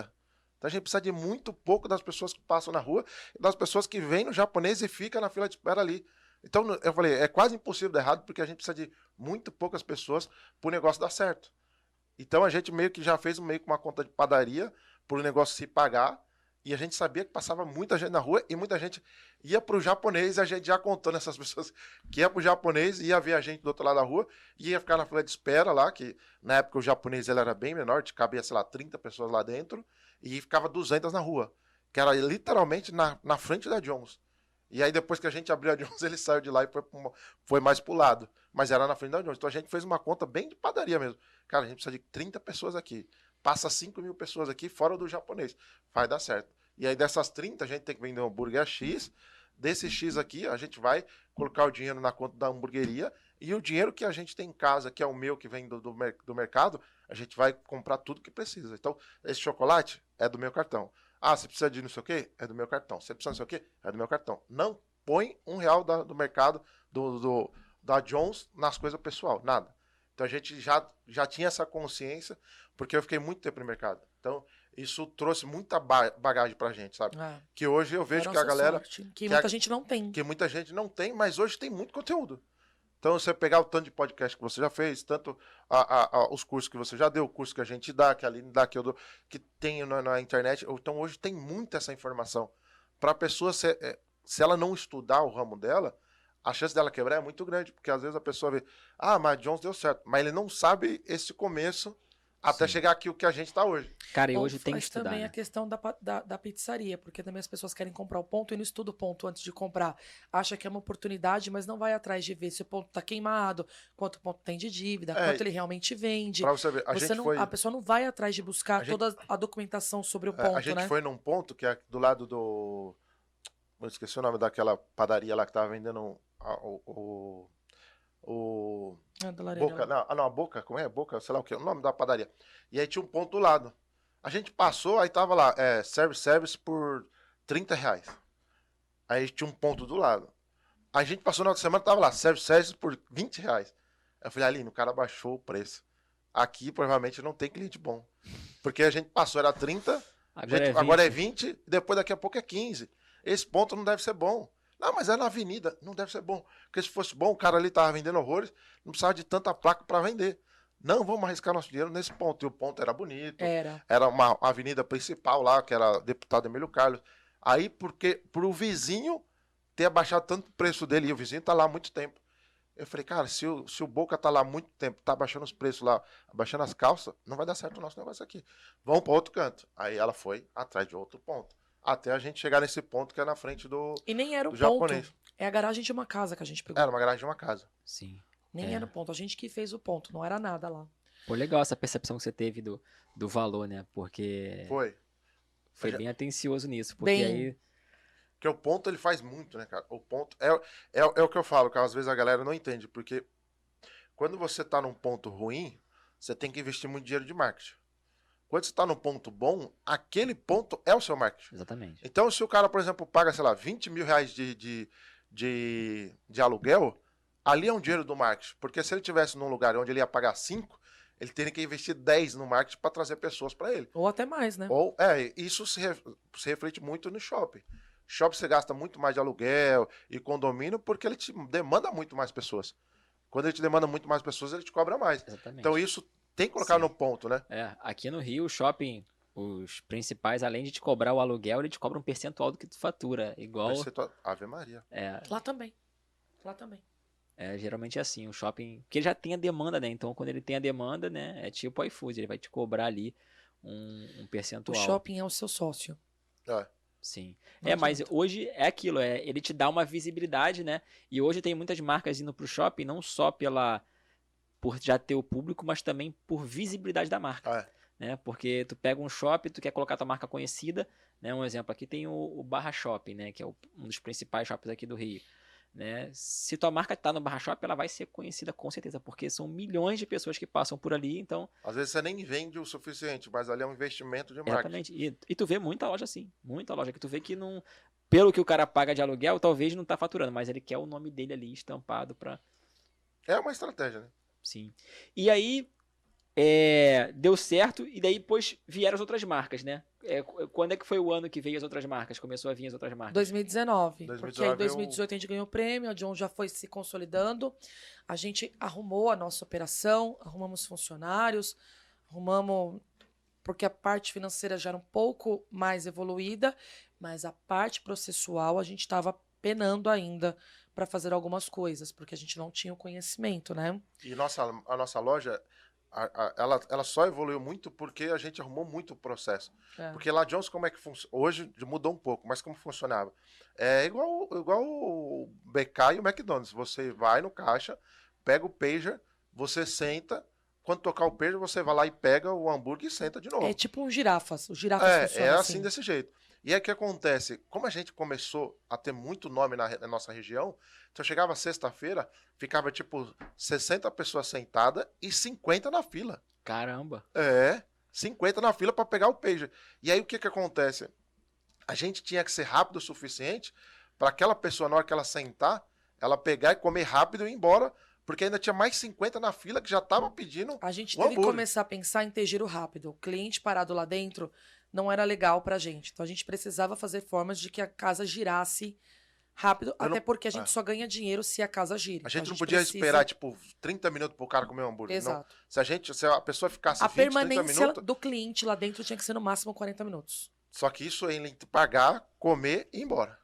Então, tinha que ser 40 minutos. A gente sempre mandava o hambúrguer, que mais demorava era o bem passado, era 12 minutos.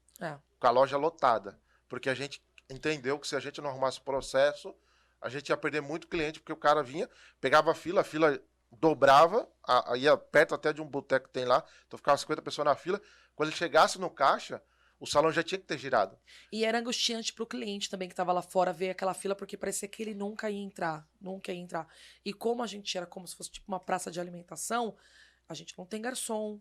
Hoje a gente tem os atendentes, mas na época a gente só tinha o Júnior que ficava lá. Então o Júnior para olhar tipo 100 pessoas, que era o nosso volume de sexta-feira. Era insano. Então a gente teve que arrumar os processos da cozinha, calcular o tempo médio do cliente lá dentro e fazer o processo de acordo com isso. Então esse cliente tem que estar aqui 40 minutos. Entre ele estar na fila, pagar, comer, descansar um pouquinho e ir embora. Tem que ser 40 minutos. Então de que forma a gente vai fazer isso? Caímos para dentro da cozinha e criamos todos os nossos processos. Tudo do zero, porque a gente não sabia, né? Não tinha nenhum parâmetro, nenhuma referência. Criamos tudo do zero de como aquilo poderia funcionar pra gente. E assim fizemos. E aí começou a ter essa rotatividade. No máximo, até hoje, no máximo, sei lá, 50 minutos, muda-se a leva de cliente da loja. Então a cada 50 minutos vai girando. Sim, aí você cria até uma experiência melhor, né? Pro cara. Aline, é o seguinte, hoje os assuntos mais abordados, né, quando você vai para palestras aí fora, né, quando se fala de food service, eu percebo que são 3 pontos aí. O primeiro deles é a experiência do cliente, que a gente falou agora. O segundo, análise de dados, né? Hoje o cara tem que analisar dados. E o terceiro, cultura de time, né? Então eu queria que a gente vai passar por esses 3 aí. Eu queria falar sobre primeiro análise de dados. Assim, hoje, o que a John's e as outras marcas, vocês hoje conseguem fazer uma análise dos números de vocês para evoluir? Vocês hoje se debruçam em cima dos resultados, dos números, para tomar decisões? Como é que é esse processo de vocês? Lá primeiro a gente fez uma divisão. Eu sou uma pessoa ruim com os números, como já disse no começo. E aí e o Júnior, incrivelmente maravilhoso. Então a gente, com a divisão que nós fizemos, ficou muito mais fácil do Júnior dar uma atenção 100% em cima de todos os números da nossa loja. Eu fiquei com toda a operação e os funcionários, e o Júnior ficou com toda a parte de número. Então, basicamente, ele passa o dia olhando os números da loja. Todos. E a gente acaba olhando tudo e também a gente passa muito isso pro time, né? Então, por exemplo, meu time, ele sabe todas as avaliações. Então, todo dia a gente faz meio que uma reunião e eles mandam todas as avaliações no grupo. Eles chegam para trabalhar, a caixa abre o computador, abre a nossa plataforma de entrega e chama as pessoas para olhar a avaliação do dia anterior. Pra gente ver onde a gente errou e por que a gente tá errando. E aí, a gente pega aquilo, por exemplo, sei lá, a gente errou 3 vezes o ponto da carne. Tá, a gente precisa prestar mais atenção prestar hoje atenção e e virar acontecer. Um case pra gente resolver para nunca mais acontecer. Então vamos lá de novo, vamos ficar junto com o chapeiro e ver o que acontece. Teve uma época que a gente estava errando muito com o bem passado. Então a gente pegou aqueles dados que a gente estava errando com o bem passado e a maioria dos clientes reclamando que ia queimado e a gente entendeu que era broiler.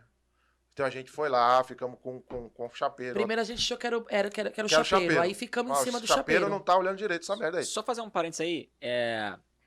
Hoje, qual que você acha que é o ponto... Lógico que é questão de gosto, mas qual é o ponto ideal pro cara conseguir sentir o sabor ideal da carne, assim? Ponto pra mais. Ponto pra mais não. Não, porque o ponto pra mais ele é mais democrático. Porque até quem não come ao ponto, se comer o ponto pra mais, ainda vai... Não, ao ponto. Claro que dá pra sentir. Qual é a diferença de ao ponto para o ponto pra mais? Na carne, visualmente. Ao ponto é vermelho e o ponto pra mais é rosado. E a suculência também. E aí, conforme ele vai aumentando, ele vai perdendo o sugo do dentro da carne. Então, quanto mais bem passado, menos suculência tem dentro da carne. Menos sugo tem dentro. Então, não tem nada, na verdade, se você comer um mal passado, ele conserva todos os sucos dentro da carne, porque ele é só selado. Ele sela de um lado, sela do outro. E aí, conforme vai subindo, ele vai se perder nessa suculência. E no mal passado, tem uma segurança alimentar ali? Tem, ele tem que estar, se eu não me engano, 55 graus interno. Então, você tem que selar de um lado, selar do outro, ele tem que estar 55. Se eu não me engano, 55 ou 60 graus interno. Acho que são 65 graus. Não, 65 é o ponto. E aí você tira essa medida na chapa, né? Na chapa. Hoje muita gente faz no olho, né? A não ser quando você pega um steak, que é maior, aí você coloca o termômetro dentro dele e joga ele pro forno, joga ele na chapa e vai testando dessa forma. Mas a maioria hoje é selando na chapa, sela um de um lado, 2 minutos de um lado, sela 2 do outro e manda. Até quando o cliente pede o mal passado na loja, a obrigação do meu caixa é avisar a maneira que a gente faz ele. Falar, o mal passado, ele é só selado de um lado e do outro, tem problema? Aí o cliente fala, mas ele não vem tão quente? Fala, não, ele vem em 55 graus e aí qualquer coisa você pode pedir ao ponto. Que aí ele já vem mais perto do rosado e ele vem suculento também. Porque o nosso ponto é bem vermelho na casa. A gente meio que manda... Na casa, nosso ponto é ponto para mal, mais ou menos. Do delivery, é ponto para o bem. Então, no delivery, a gente já tem uma outra percepção de atendimento. Sim. Isso também foi em cima muito de números. Porque a gente mandava o mesmo ponto da casa para o cliente, para o delivery. E a gente entendeu que os clientes no delivery, primeiro que o nosso ponto da casa, como ele era ponto para mal, a temperatura interna era um pouco menor. E isso no delivery afetava a qualidade. A suculência da carne também afetava a entrega do produto. E aí o cliente falava, meu hambúrguer veio frio. Meu hambúrguer veio cru. E a gente entendeu, cara... Sem pão. O pão veio de baixo veio desmanchando. E a gente entendeu, falou, a gente vai ter que mudar o ponto da carne e acabou. É o nosso ponto, a gente manda nele. Então, o ponto da casa, a gente consegue explicar para o cliente, falar, o nosso ponto é vermelho, bem vermelho, tudo bem? O cliente já está ciente. No delivery, o cliente não está ciente desse ponto tão vermelho. Então, o que a gente faz? No delivery, o nosso ao ponto é ponto para mais. Tecnicamente falando, ele é ponto para mais. Mas só que, tecnicamente falando, nenhum cliente reclama. Quando você manda ao ponto mesmo, na risca, a gente tem uma porcentagem de reclamação. Quando a gente manda ao ponto para mais, que não chega a ser um rosado quase bem passado, não. É um ponto para mais que a gente considera. O cliente não reclama. Então, sempre quando a gente passa o ponto do cliente, em algum momento, que é onde a gente tem uma linhagem com o chapeiro, né? Que hoje é a Agnes, é só mulher lá na loja, os chapeiras, né? A gente tem uma linha de raciocínio com elas muito clara. Fala, se você vê que de repente o bicho pegou e tá muito acelerado e você vai perder o ponto, você perde para cima. Nunca perde para baixo no delivery. Nunca. Porque nunca a gente teve reclamação, o cliente falou, pediu ao ponto, veio o ponto para mais. Não. Sim. Agora, se você vê que você errou o ponto e você não sabe, e você manda ao ponto vermelho igual da loja, a possibilidade do cliente reclamar é muito maior do que quando você erra para cima. Então, se for errar, erra para cima. Porque tem horas lá na Jones, por exemplo, sexta-feira, que ela vai dar um vacilo porque é muita carne, né? Sexta-feira a gente chega a vender 2.000 hambúrgueres só no delivery, numa loja. E é uma chapeira só. Em uma loja, 2.000 hambúrgueres? Numa sexta-feira e é uma chapeira só. Caramba, cara. E ela vai errar um momento. E aí ela tem essa consciência. Se ela erra pra cima, não erra pra baixo. Agora, no salão, é mais tranquilo, porque é controlado. A gente tá vendo o cliente entrando, a gente tá vendo a fila. O caixa do nosso salão, ele também é obrigação dele controlar a fila. Como é que ele controla a fila? Conversando mais, conversando menos. Então ele vê que a comandeira do salão tá lotada, ele começa a conversar mais com o cliente. Oi, tudo bem? Qual é o seu nome? Prazer, bem-vindo a Jones Pra cozinha ganhar fôlego, pra soltar as comandas que já estão lá. E aí ele vai, você conhece o ponto da carne? Ele vai meio que enrolando, porque ele sabe que a comandeira tá estralando. Sim. Quando ele vê que a comandeira já tá mais alinhadinha, tá tudo certinho. Oi, tudo bem? Prazer, meu nome é tal. Qual é o seu hambúrguer? Ele faz o processo normal. Então, em cima dos dados que a gente aprendeu, essa técnica pro delivery. Então, o delivery, ele tem um tratamento diferente. Por exemplo, mal passado. No delivery a gente não vende. Você pode E você pode pedir, você pode ligar, pode xingar, não vai. Eu não vendo. Mas, Júnior, por quê? Primeiro, a gente não tem motoboy próprio. Então, é uma dor que é difícil eu controlar. Segundo, porque muita gente que pede mal passado, ele não sabe o risco que aquilo pode chegar frio. Sim. Ele tá pedindo e ele quer que chegue como se fosse na loja. Só que na loja, eu saio da chapa, vai pro pão, vai pra boca dele. No delivery não, sai da chapa, vai pro pão, vai pra caixinha, que vai pro bag, que dá bag, vai pra casa dele, ele tá tomando banho, quando ele sair, ele come. Ele não vê isso aí. Então, no delivery, a gente não vende. A experiência é muito ruim pra quem pede mal passado no delivery. Então a gente não vende. A gente perde cliente? Perde, mas a maioria dos clientes que querem mal passado e eles vão comprar da Jones, o que eles fazem? Eles pedem ao ponto e eles falam, não, pode mandar ponto menos. Aí, esses clientes, a gente vai e manda o ponto da loja para eles. Não manda mal passado, manda o ponto da loja, que é muito mais vermelho.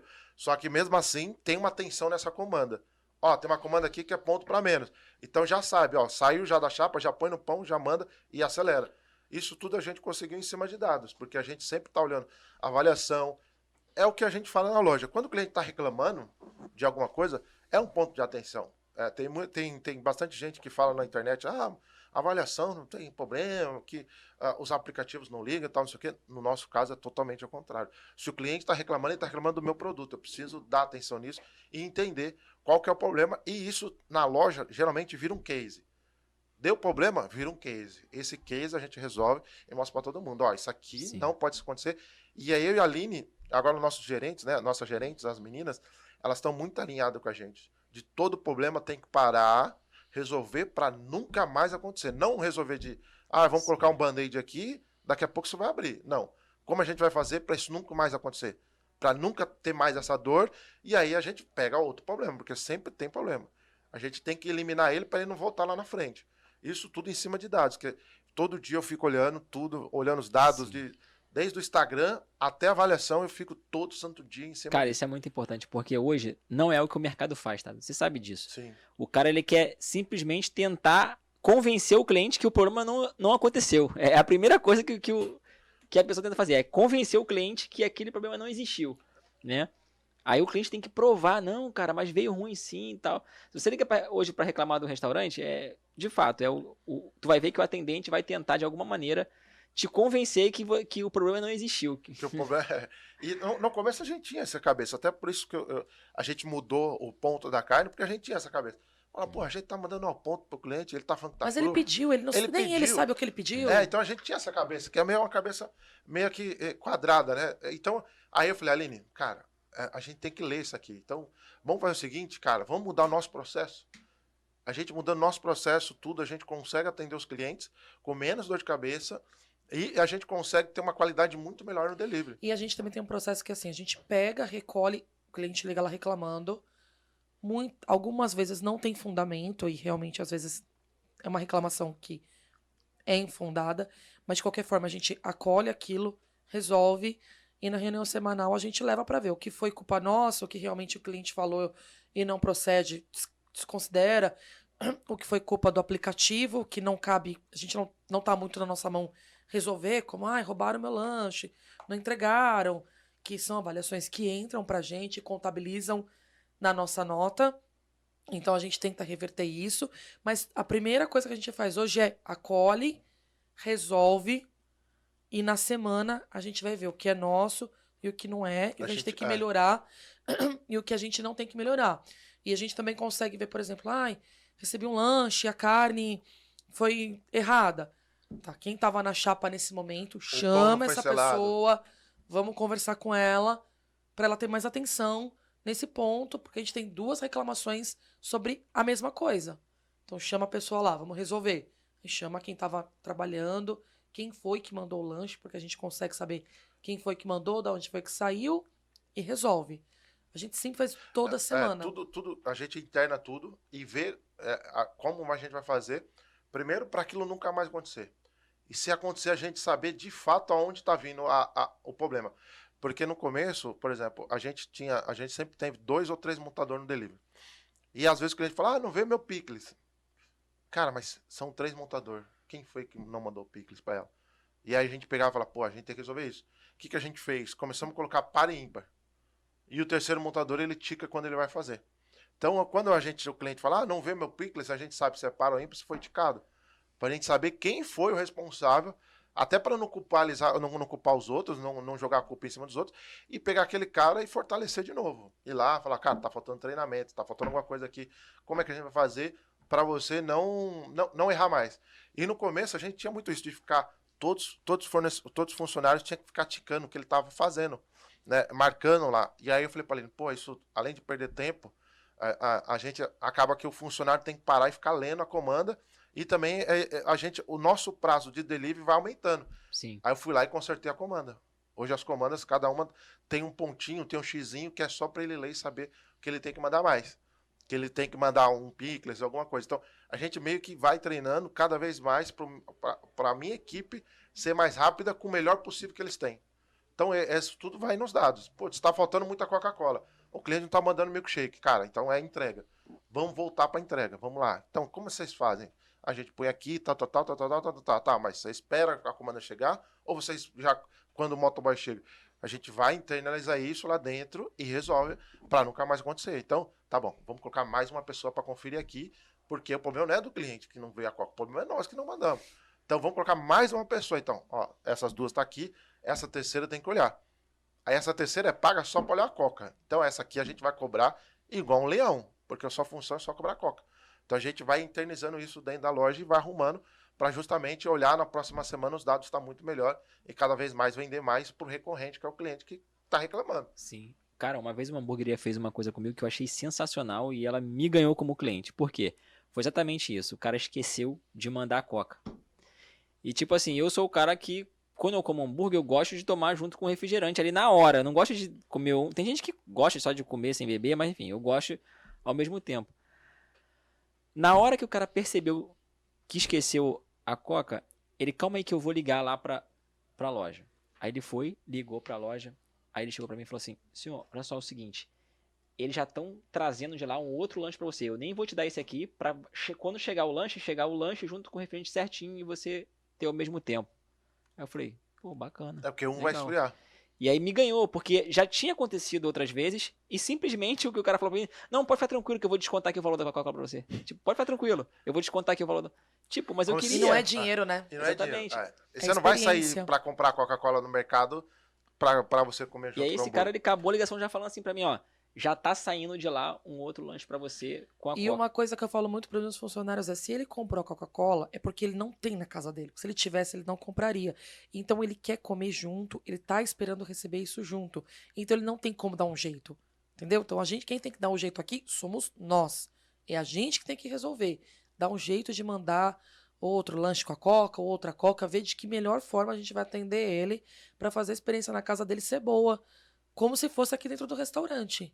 E uma coisa que também a gente aprendeu muito, quando tem um problema com o cliente, se você resolve muito rápido, igual esse rapaz fez, de uma maneira que o cliente nunca viu na vida, esse cliente vira recorrente sem comer o hambúrguer. sem comer, ele vai virar recorrente só pelo fato de você ter resolvido o problema dele da melhor maneira possível. Porque se você resolve, tô desconto aqui na Coca, você vai ficar bravo, você fala, pô, não vou comprar mais lá, porque da próxima vez, se faltar Coca, eu vou ter que me virar. Aí quando você tem esse respaldo do cara ir lá, ligar lá e resolver, você fala, da próxima vez que você vai comprar, você fala, mano, vou comprar lá de novo. Porque lá eu sei que qualquer problema que dá, eles resolvem, e aí você acaba virando um cliente fiel, só porque você resolveu o problema. Vocês eram inimigos, e aí por causa dele resolver o seu problema, você agora virou amigo do cliente. Então a gente, lá na loja, a gente interna muito isso, sabe? De falar, cara, e se fosse você, sua mãe, seu pai, como é que você queria que fosse atendido? É dessa maneira que a gente tem que fazer. Quem compra quer receber, cara. Quem fala isso é o João Branco, né? Ele fala muito sobre isso, assim, que você que tá trabalhando lá, o operador, ele tá fazendo ali a felicidade, tá cumprindo uma função social ali do seu papel que vai fazer feliz outra pessoa. Então, se você não deixa de fazer aquele seu serviço, você tá prejudicando alguém. Foi até aquilo que a gente comentou lá no podcast, que às vezes o cara tem dinheiro para comer uma vez só, né? Na semana. E aí o funcionário vai estragar justamente aquele único dia que ele tem para comer, sabe? Então o João Branco falou assim, a importância assim, do teu trabalho, cara. Tu tá entregando às vezes a felicidade de alguém. E a tecla que a gente bate muito lá é essa. Outro dia veio, como a gente é muito conhecido no meio do hambúrguer, vem muita gente lá de todo lugar do Brasil. Vem gente do Acre, gente da... Tava lá agora, né? A menina da Amazônia, né? Tava lá. E aí as pessoas... Teve uma moça que era do interior de São Paulo. Ela foi de carro até a John's. Imagina, ela rodou 800 km de carro para chegar na John's, comer e ir embora. Que isso, cara. Ela rodou 800 km. Que legal. E aí ela gravou tudo no perfil da hamburgueria dela. Essa história dela, de ela saindo de lá e pegando um carro 800 km, comendo na John's. E ela gravando tudo assim no Stories. Putz, eu cheguei aqui, agora eu vou comer isso. E a gente olhando. E os funcionários lá. E aí ela foi tão bem atendida, ela comeu tão bem as coisas, aí foi que a gente pegou e mandou no grupo. Falou, gente, tá vendo a importância que vocês têm? Não foi eu e a Aline que fizemos hambúrguer. Não, foi vocês que fizeram hambúrguer, essa moça saiu, andou 800 km, e olha aqui ó, o que ela recebeu. Vocês mandaram tudo de bom, do melhor, ela elogiando. Você imagina se ela roda 800 km e chega aqui uma merda. Porque vocês sabem o que tem que fazer. Já foi o treinamento, vocês sabem tudo. Só tem fera aí. Então você vê a felicidade que você faz numa pessoa que rodou 800 km, como você podia fazer a tristeza dela. De ela rodar e vir aqui e vocês não fazerem certo. Então a importância que vocês têm na loja não é só fazer um hambúrguer. Tô fazendo hambúrguer aqui? Não. Cara, você está fazendo a felicidade de outra pessoa que você nem sabe de onde veio. E a gente trabalha com expectativa, né? Sim. Trabalha. Quem trabalha com comida hoje, ainda mais nos dias de hoje, trabalha com a expectativa do outro. Você tem que suprir, cara. Sim. E o sucesso do restaurante, ele está diretamente relacionado a essa experiência, né? No delivery não é diferente, a gente comentou outro dia na live, né, que para quem não assistiu a live, eu comentei que o sucesso do delivery é medido pelo índice de recorrência que aquela hamburgueria ou qualquer restaurante tenha. Então, se você tem uma alta recorrência, certamente você vai bombar no delivery, né? E o que leva a recorrência, né? No delivery a gente fala que é o TAP, que é tempo, atendimento, produto e embalagem, né? E no salão, mas isso se resume ao quê? Experiência do cliente. O cara tem uma boa experiência, ele vai voltar, e se ele volta, você vai ter sucesso, porque é uma poupança que vai engordando, né, o número de clientes, né? Só que quem promove essa experiência, você acabou de dizer, é o time. É o time. E o que vocês têm feito para criar uma boa cultura no time de vocês? Eu não conheço o time de vocês, mas eu já posso arriscar em falar que eu sei que tem uma excelente cultura pelo sucesso que vocês apresentam, e é impossível ter sucesso se você não tem uma boa cultura no time. Quando você abre um negócio, você não se importa muito com cultura porque você não entende muito bem como é que funciona, né? Então você está preocupado em fazer um bom produto, vender e ter cliente. Todo o resto meio que é secundário, né? Marketing fica secundário. Exatamente. Porque você está focado em fazer aquele negócio, aquele recém-nascido respirar e viver, até ele poder andar com as próprias pernas dele. Com a gente não foi diferente. Tem 2 anos que a gente virou agora e falou, a gente não tinha cultura bem definida, a gente não tinha nada. Mas a gente sempre teve uma cultura. A gente sempre teve uma cultura. Uma cultura. Uma coisa do começo ao fim. Que desde o primeiro dia é imprescindível pra gente. Só que a gente não tinha isso muito definido, em papéis bonitos na parede, contínuo. E a gente descobriu essa cultura quando a gente começou a mandar muito funcionário embora que não estava dentro dessa cultura. Qual era essa primeira cultura? A cultura de ser rápido. Agilidade, que foi o que fez o nosso negócio evoluir muito no começo. Porque o que acontece? Quando a gente abriu, a gente tinha o Carlos, o Adilson e o Edson e a Aline. Os 3 são Ferrari, que a gente brinca, né? Que são muito rápidos. E aí o que acontece? Sem saber disso, a gente começou a contratar uma pessoa para ficar no fundo, que fazia o milkshake, fazia a sobremesa e tal. E essa pessoa nunca ficou na altura desses 3. E aí o que a gente fazia? O cara ali tá muito rápido. Carlos, vai lá ajudar ele. O Carlos ia ajudando, o cara, o Edson ia, o Adilson ia. Na outra semana, manda embora. É ruim. Então a gente mandou uns 5, 6 embora para depois a gente entender. Cara, a gente tem que melhorar isso.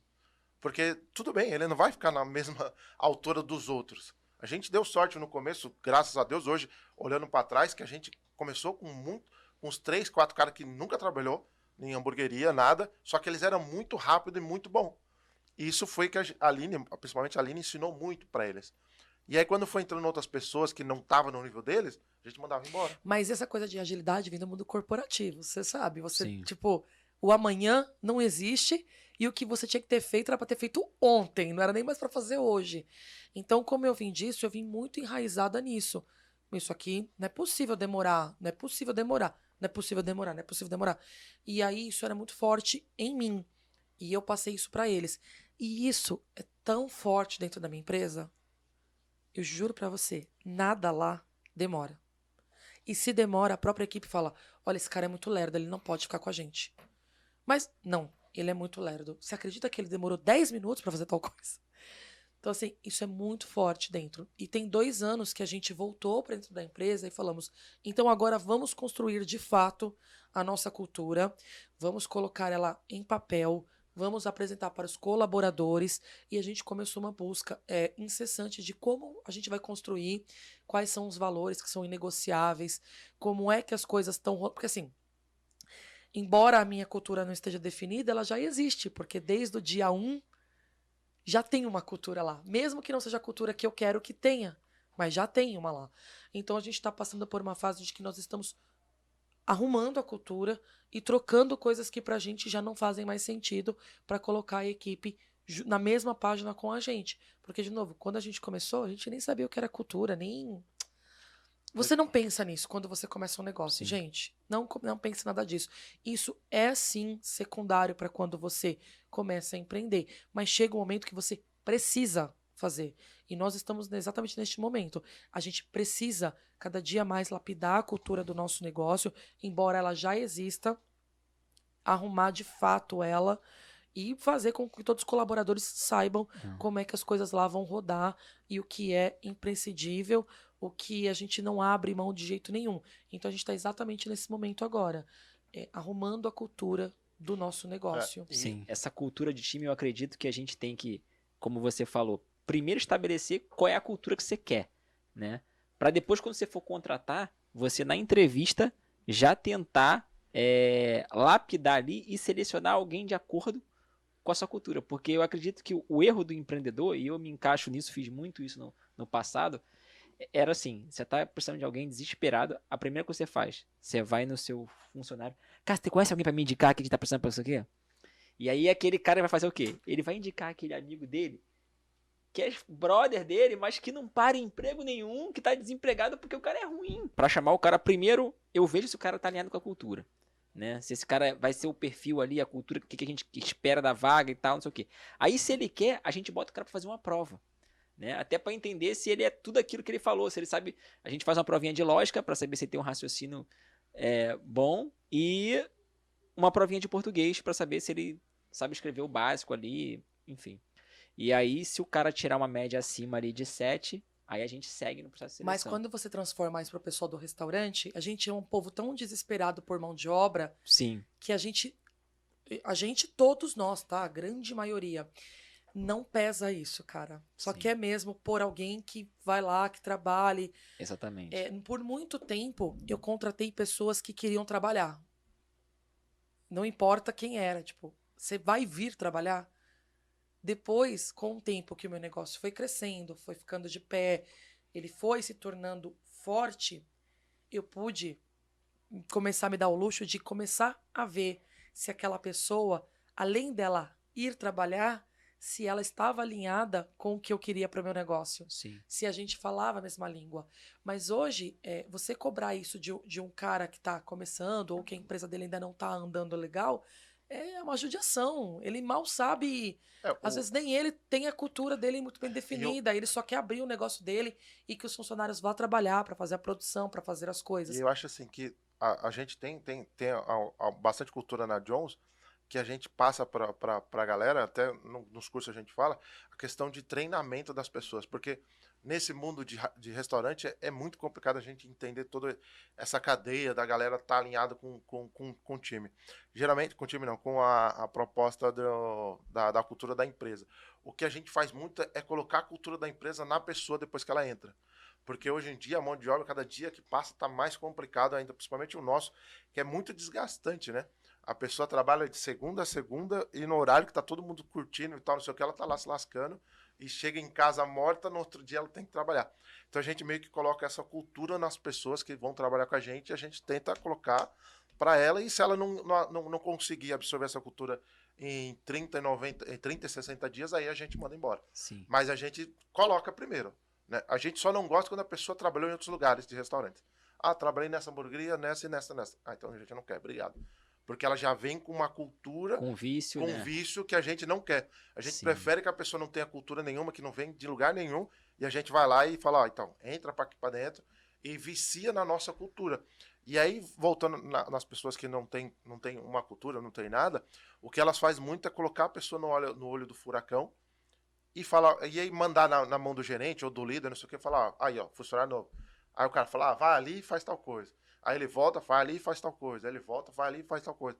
Na Jones, a gente faz o seguinte, a gente cria processo para essa pessoa, e a única coisa que ela tem que fazer é ir lá e seguir o processo da hora que ela entra até na hora que ela vai embora. Mas não é só isso também. Lá a gente tem uma pessoa, a gente pegou o melhor de cada setor, eu faço uma bonificação, e essa pessoa é tipo babá do novato. Essa pessoa que vai inserir o processo todo para essa pessoa nova. Como se fosse uma madrinha, um padrinho. Exato, de ombro a ombro. Eu entrei aqui no JJ.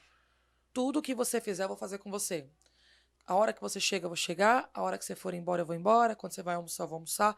Então, tudo que você fizer, eu vou fazer com você. Isso é uma prática de grandes empresas, sabia? E aí, eu fiz uma camiseta. Estou em treinamento. E do cara do lado, treinador. Porque, às vezes, o cara treinando perdia um pouco da paciência e é meio ríspido com o novato. E os clientes reclamavam pela forma de tratamento. E a gente já corrigiu isso. Só que a gente, com essas camisetas, conseguiu deixar claro que não é que ele está sendo ríspido, ele está treinando essa outra pessoa. Então, já aconteceu do cliente falar, nossa, mas ele falou para ele, toma cuidado, você está fazendo errado. Nesse nível, o cliente não gostar. Então, as camisetas facilitaram para os clientes entenderem. E agora a gente tem isso lá, já tem 1 ano. Então, a gente tem 6 treinadores fixos e todo mundo que entra para aquela função, essa pessoa treina. Fica com ele uns 3 meses. Cada treinador é o melhor daquela função. Então, por exemplo, o chapeiro é o melhor chapeiro que a gente tem naquela função. A pessoa da montagem é o melhor montador que tem naquela função. Aí a entrega, e não melhor só entrega. Montador, né? Às vezes não só o melhor montador, mas às vezes é a melhor pessoa que pode passar esse conteúdo para outra pessoa. E aí passa tudo, não passa só a prática de como você trabalha, mas como a empresa funciona, como as pessoas são, como lida, como a gente gosta que trate o cliente, qual é a forma correta de estar dentro da empresa. Então, desde a hora que o cara entra até o cara sai, ele fica uns 2 meses junto. Aí, quando dá o tempo do treinamento, eu chamo esse treinador e falo, e aí, você acha que ele tá apto para ficar?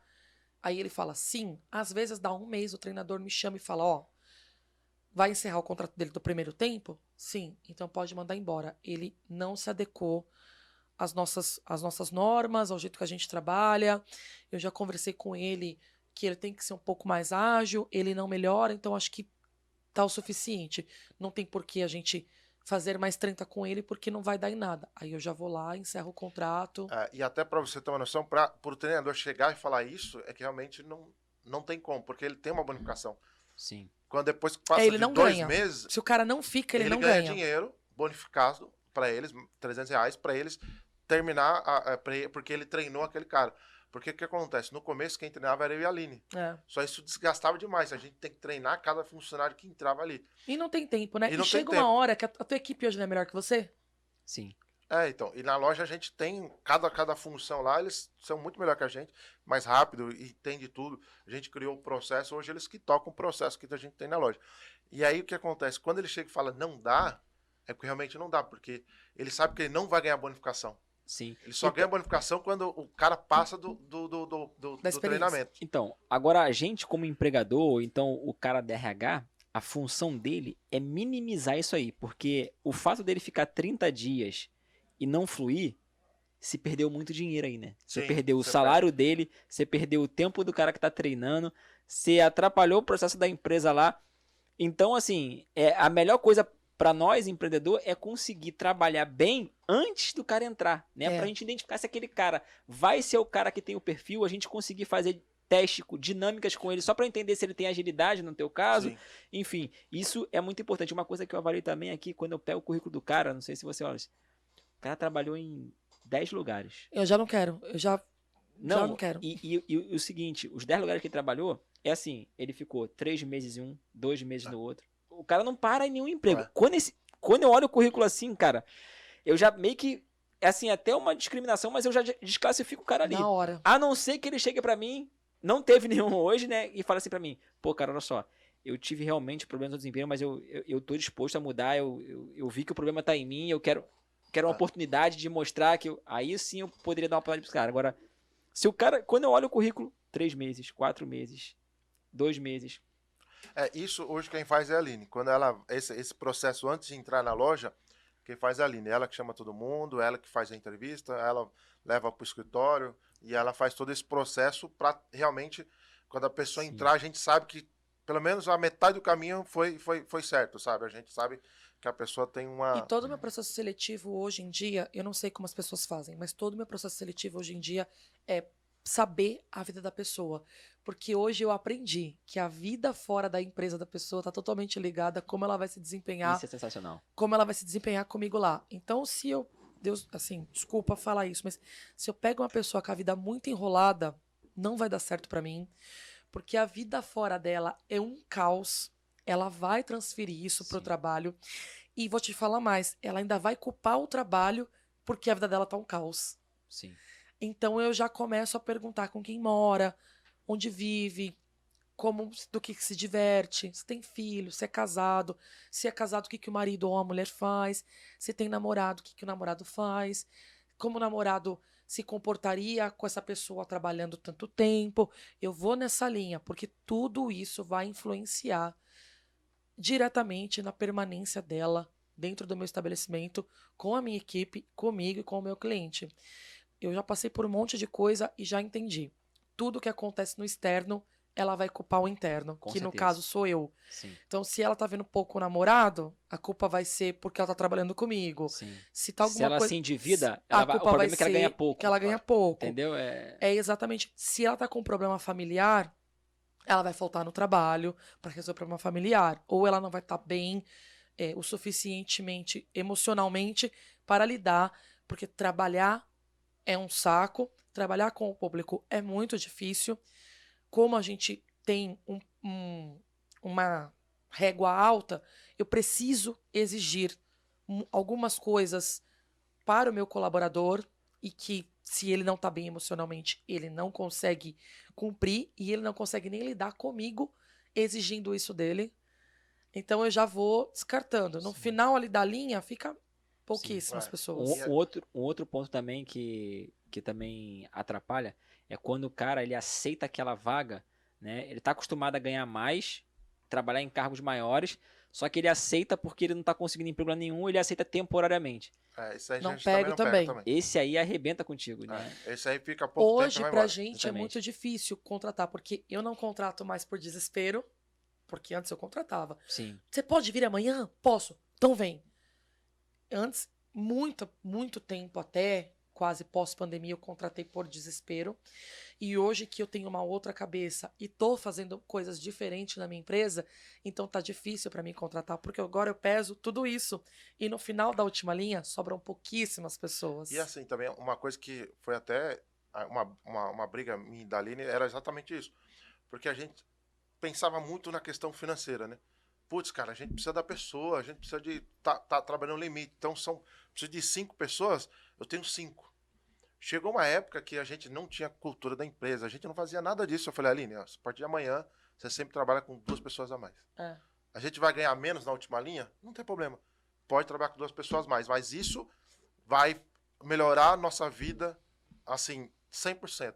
Porque chega em casa, você tá com dor de cabeça, porque tava faltando funcionário, a empresa não rentabilizou legal aquela sexta-feira porque faltou um funcionário e a gente não vendeu o que vendeu. E eu tava tirando o couro de quem tava lá porque aí, não tinha funcionário, aí o funcionário e tava perdendo quem tava lá. Quem tava lá trabalhando dobrado porque a gente trabalhava no limite e aí faltava 1 ou 2. A gente pegava aquele que tava lá e metia o cacete nele pra ele trabalhar mais.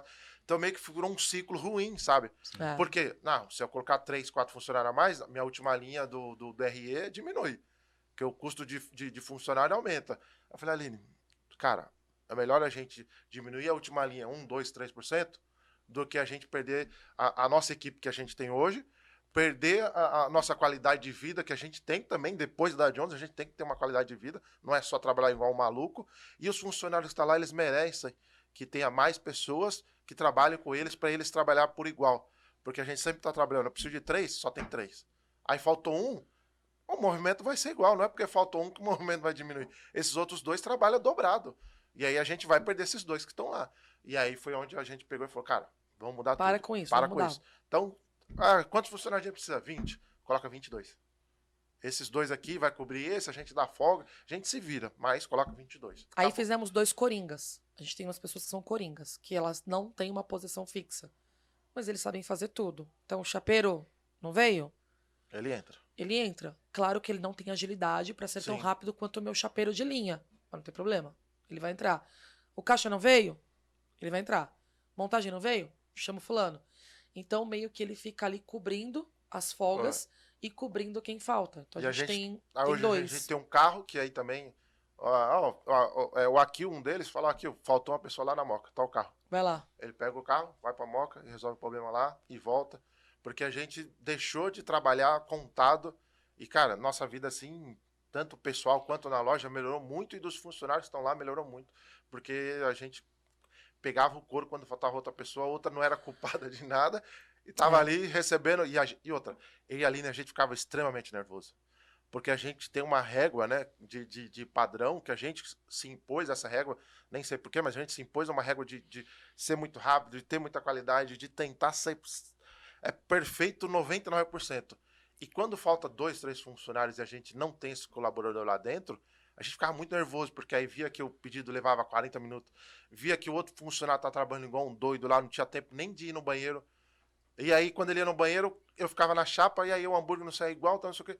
Aí a gente via que tava todo mundo estressado. Você olhava pro cara ali, né, ela estava estressada, eu estava estressado, o funcionário estressado, e isso acabava passando pro cliente. O cliente chegava lá, um clima de merda, todo mundo com cara de bravo. Porque, tenso, né? Tenso, porque você tá vendo a fila e não sei o quê. O cliente, boa tarde, qual é o seu pedido? Sabe? Já comeu, tchau, obrigada. Aqui, vamos, embora. Então o cliente chegava, cliente amigo nosso, falava, oi, Aline, tudo bem? Ela, tudo bem, dá licencinha. Qual que é o próximo? Então meio que ficava ruim pra todo mundo, Nossa, sabe? a gente se tratava amigo. Sabe o que a gente chegou a falar pra amigo? Você não pode vir amanhã? Então. Que a gente tá sem funcionário, tá tão apertado. Caramba, sério? Você não pode, porque assim, ó, pô, você é meu amigo, né, Rafa? Você vai entender, né? Você não quer voltar amanhã? Tô tão ferrada de trampo aqui, tô toda lascada. Chegamos a fazer isso? Aí chegava em casa, porra, que não sei o quê. O desespero da gente era tanto que a gente fazia isso com família. E um tretava com o outro, chegava em casa, a extensão da hamburgueria ia pra casa, a gente quase dormindo e brigando, ficava acordado a madrugada, todo mundo brigando com o outro. Falei, Aline, tá errado isso, tá errado. Pera, parou, chega, esquece. Quantos funcionários a gente precisa? 20. Vai ter que ter 22. Não tem problema. O nosso, na época, a gente tem um financeiro que toma conta lá da Jones lá, ele toma conta de muita hamburgueria, né? E aí ele falou, Júnior, cara, eu já te falei 1000 vezes, o seu funcionário de todas as hamburguerias que eu tenho, ele é o que mais rentabiliza. Então, cara, você tem espaço pra caramba. Pode colocar funcionário. Nosso funcionário, sei lá, cada funcionário rendia 24 mil reais. Cada funcionário dentro da loja de um restaurante, era muito. E a gente, ó. Aí eu falei, cara, não, esquece. Agora vamos pular pra cá. Tá bem. Dizem que o perfeito é 20 mil pra cada funcionário. O nosso era 24. Sério, tirava o couro. O cara dobrava. O cara passava 13 horas na minha loja.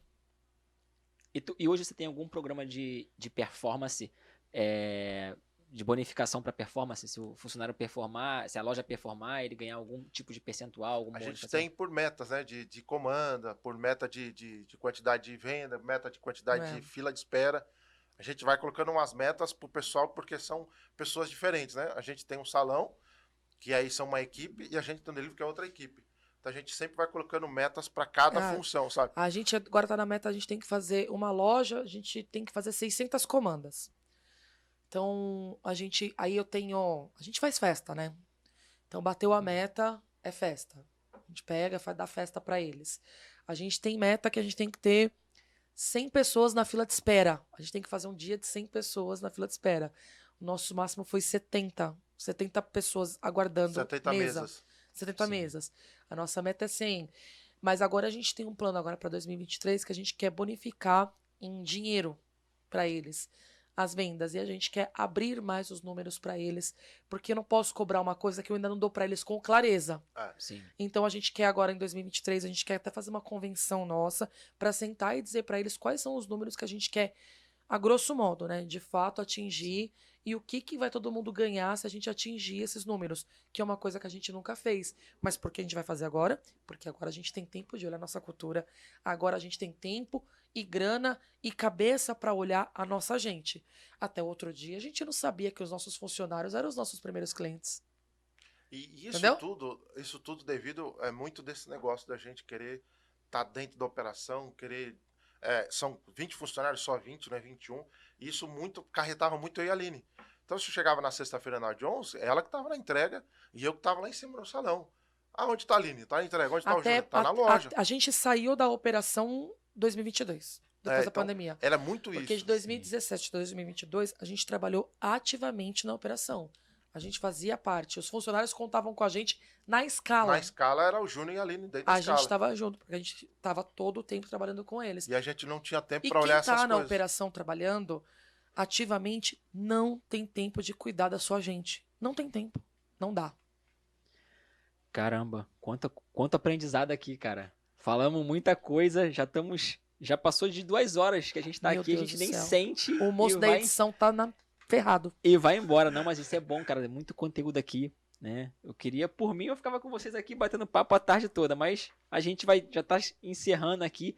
Eu queria ver com vocês o seguinte, hoje a Jones, a Japa One, Napus Pizza, né, é sucesso, né? O que você acredita que foi a chave de virada para vocês? Assim, o que você acha que foi a virada de chave para vocês? Se teve alguma coisa ou não, Rafael? A gente foi um processo mesmo, né? Ou você acha que teve uma virada de chave no negócio de vocês? Eu acho que assim, o sucesso nos nossos negócios, acho que é muito a questão de a gente não parar nunca, sabe? Eu e a Aline, a gente não para nunca, cara. A gente estuda o nosso negócio todo santo dia. Então a gente abriu o Japa, a gente queria ser o melhor Japa de delivery, porque a gente pegou um meio, né? Que o Japa hoje, por exemplo, citando do Japa, ele não é nem o mais caro nem o mais barato. A gente está intermediário, então a gente precisa ser o melhor Japa intermediário que tem dentro do aplicativo. A gente não pode ser mais um. A pizza, a mesma coisa. A Jones, a mesma coisa. O Lemon agora, a mesma coisa. Então eu acho que o sucesso do nosso negócio, a virada de chave, quando a gente entendeu que quanto mais a gente estudava, mais o negócio prosperava. Então, desde marketing, desde fotografia, desde cultura de empresa, desde funcionário, desde equipamento. Então, a gente, hoje, se você falar de qualquer coisa, a gente sabe. A gente não pode ser o melhor. Né? Se for falar de marketing comigo, a gente fica aqui mais 5 horas. Mas eu não sou o melhor de marketing, mas eu sei muita coisa. Se for falar de funcionário, essas coisas, a Aline fica aqui 50 horas. Então, eu acho que é esse negócio do estudo, de nunca achar que tá bom, de sempre estar procurando conteúdo, tudo isso pra gente melhorar o nosso negócio. Porque hoje a gente, graças a Deus, vende tudo, vende muito. E graças a Deus, a gente reza todo dia que continue assim. Mas eu não posso só contar com a reza, entendeu? Cara, sensacional isso que tu falou agora. Sensacional. Eu tenho que estudar. Isso é tudo, cara. Tem que estudar, né? É isso. Então, olha só, pessoal. O Júnior tá falando pra gente que a chave do sucesso dele foi... não só dele e da Aline, né? Porque vocês fazem isso juntos. E fui estudar cada vez mais para aperfeiçoar o processo, aperfeiçoar a metodologia, né? E, cara, eu acho isso sensacional e porque... Teve uma outra coisa também. Pode falar. A gente nunca parou pra se comparar com ninguém. Exato. Sim. Porque a comparação tá travando o negócio das pessoas. Porque você perde tanto tempo olhando o que o outro tá fazendo que você não tá fazendo o seu. Porque você tá perdendo mais tempo observando o negócio do vizinho. Sim. Do que trabalhando no teu. Você sabe que eu percebi que uma das maiores dores dos donos de restaurante era essa, né? Que era a falta de conhecimento, falta de procurar informação. Foi por isso que a gente, plataforma de delivery, decidiu se voltar para essa parte de eventos, né? E às vezes a gente, para quem chega assim, dá pitaco, né? Até critica a gente, fala assim, pô, cara, vocês são o quê? Uma empresa de evento ou uma plataforma de...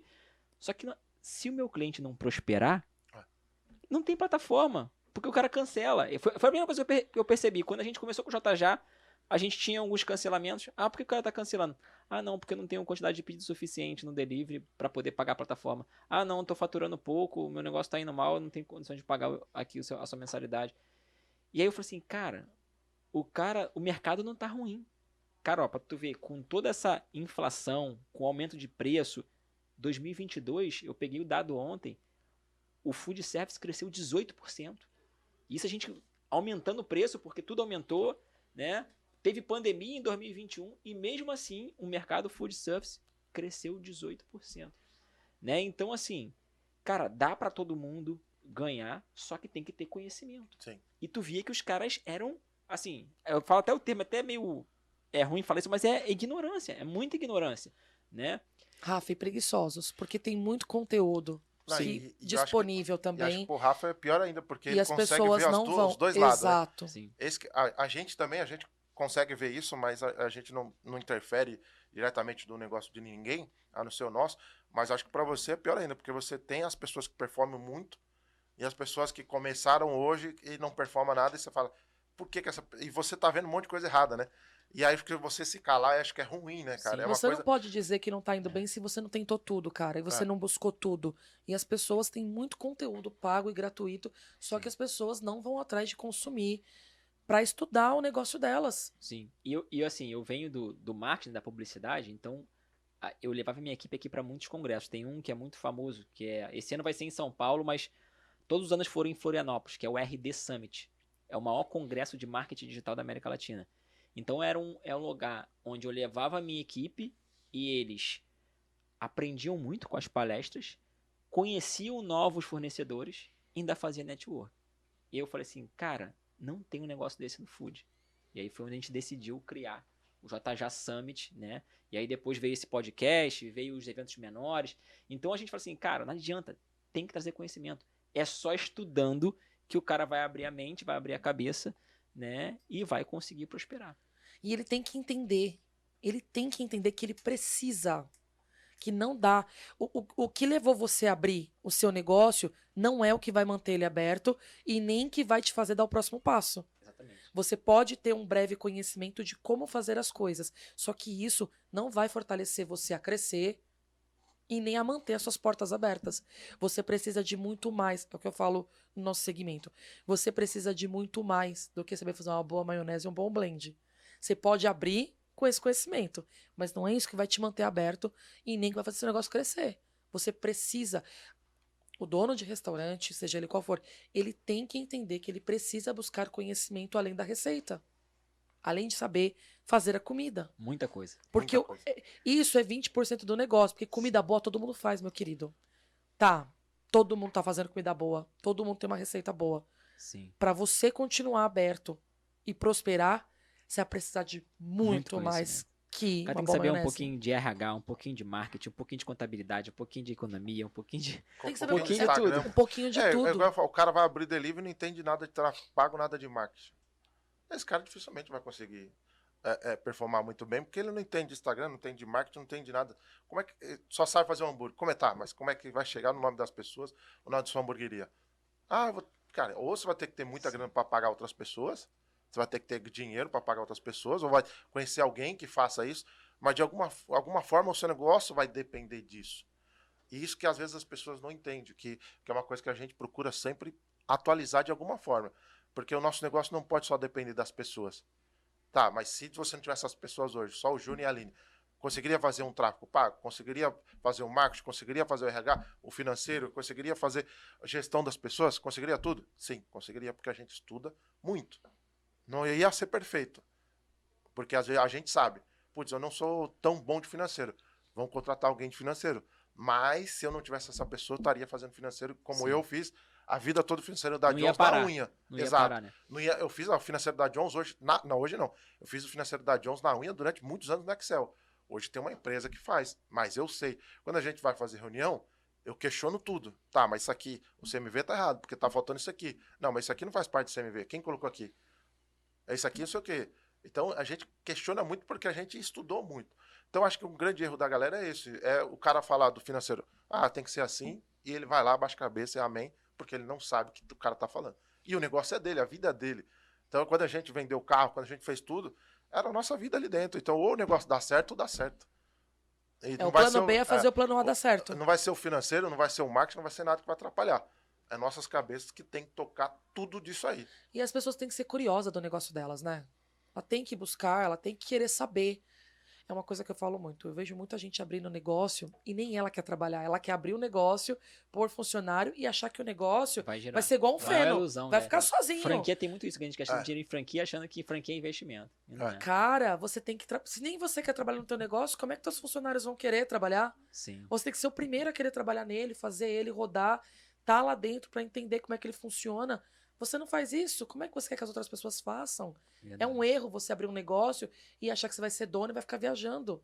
Esse é o maior erro. E a maior parte das pessoas tem um CLT e abre um negócio como uma segunda renda e quer que ele se toque sozinho. Sim. Não tem mágica. Pessoal, que pena que tá acabando esse episódio. A gente aqui, para encerrar, eu tenho uma pergunta que a gente sempre faz a todo convidado. Vou fazer para cada um de vocês. Que é, assim, se você puder deixar aqui indicar algum conteúdo para quem está assistindo esse livro, pode ser um podcast, pode ser um livro, né? Pode ser alguém que você segue nas redes sociais, né? E não precisa ser imitar o Foods, pode ser no meio empresarial. Quem vocês individualmente, cada um, indicariam como conteúdo para o nosso ouvinte aí tá consumindo esse conteúdo também? Eu indico bastante tudo que é no meio do hambúrguer, o seu podcast do Fabrício, os meninos que estão comigo, eles sempre postam conteúdo pra caramba, eu posto conteúdo, a Aline posta conteúdo, e sempre que tiver alguma oportunidade de estudar qualquer coisa nova, estude. Igual eu falo, desde o cara do café até o cara do que é segmentado o seu negócio. Então, acho que todos os podcasts que tiver para ouvir, ele tem que ouvir, o seu, de todos, e tudo que a hora que tiver conteúdo, ele tem que participar. Então, agora vai ter o nosso que a gente vai fazer amanhã, do network dos hamburgueria. Então, tudo a pessoa tem que participar, não pode se limitar. Maravilha. Eu não sabia até outro dia, mas agora que eu descobri, tô achando o máximo. Consumam conteúdos, filmes de esporte, séries que tem esporte, porque dá pra gente pegar muita coisa sobre liderança e colocar no nosso negócio. Verdade. É incrível. Eu tô viciada na série Ted Lasso. É incrível o que tem ali de liderança que dá pra gente aplicar nas nossas equipes. Tá disponível em qual plataforma? Na Apple TV, é isso? Isso. É assim que fala? TV, Eu só comprei isso aí pra poder assistir isso. É incrível. Eu não tinha a menor ideia do quanto esses filmes de esportes, de superação, dá pra gente tirar coisas. Muitas lições, né? E colocar. Mas assim, é um ouro. É muito. Às vezes, é que eu não sou muito do livro. Eu sou muito de ver, assistir. Sim. Então, o que eu tô colocando na minha equipe e até pra minha vida, até pra mim mesma, tirando desses conteúdos eu tenho a série do Beckham, muito legal. Muito boa. Ted Lasso e uma porção de outros filmes que agora não vou me lembrar que eu tenho assistido e dá pra gente colocar muito dentro da nossa empresa, na cultura da nossa empresa, junto com os nossos funcionários, sobre liderança. E todas essas plataformas têm, né, tem conteúdo direcionado. E tem um Instagram que eu amo e sou viciada, que é da Renata Cruz, que é o Somos Foodness também, que é muito voltado para o nosso segmento e é muito bom também, para poder assistir. Pessoal, muito obrigado. Obrigada. Foi um prazer conversar com vocês aqui. Eu tenho certeza que esse conteúdo que vocês contaram aqui, vai ajudar muita gente, vai informar muita gente, né, que está começando, que precisa dessa ajuda, até de quem já tem experiência, né? Então, esse podcast, a função dele é essa, é ajudar as pessoas para que esse mercado cresça, e eu sei que esse mercado crescendo, todos nós somos favorecidos com isso. Exatamente. A gente não pode se ver como concorrente, a gente tem que se ajudar, porque a gente tem que aquecer o nosso segmento. Isso aí. Verdade. Pessoal, muito obrigado. Não deixe de se inscrever no canal, né, para você continuar recebendo esse conteúdo maravilhoso do Pod RJ. Só fera vindo aqui. Eu preciso que você se inscreva, dá um like, curte aí, para que esse canal se espalhe cada vez mais. Valeu! Obrigado. Obrigada.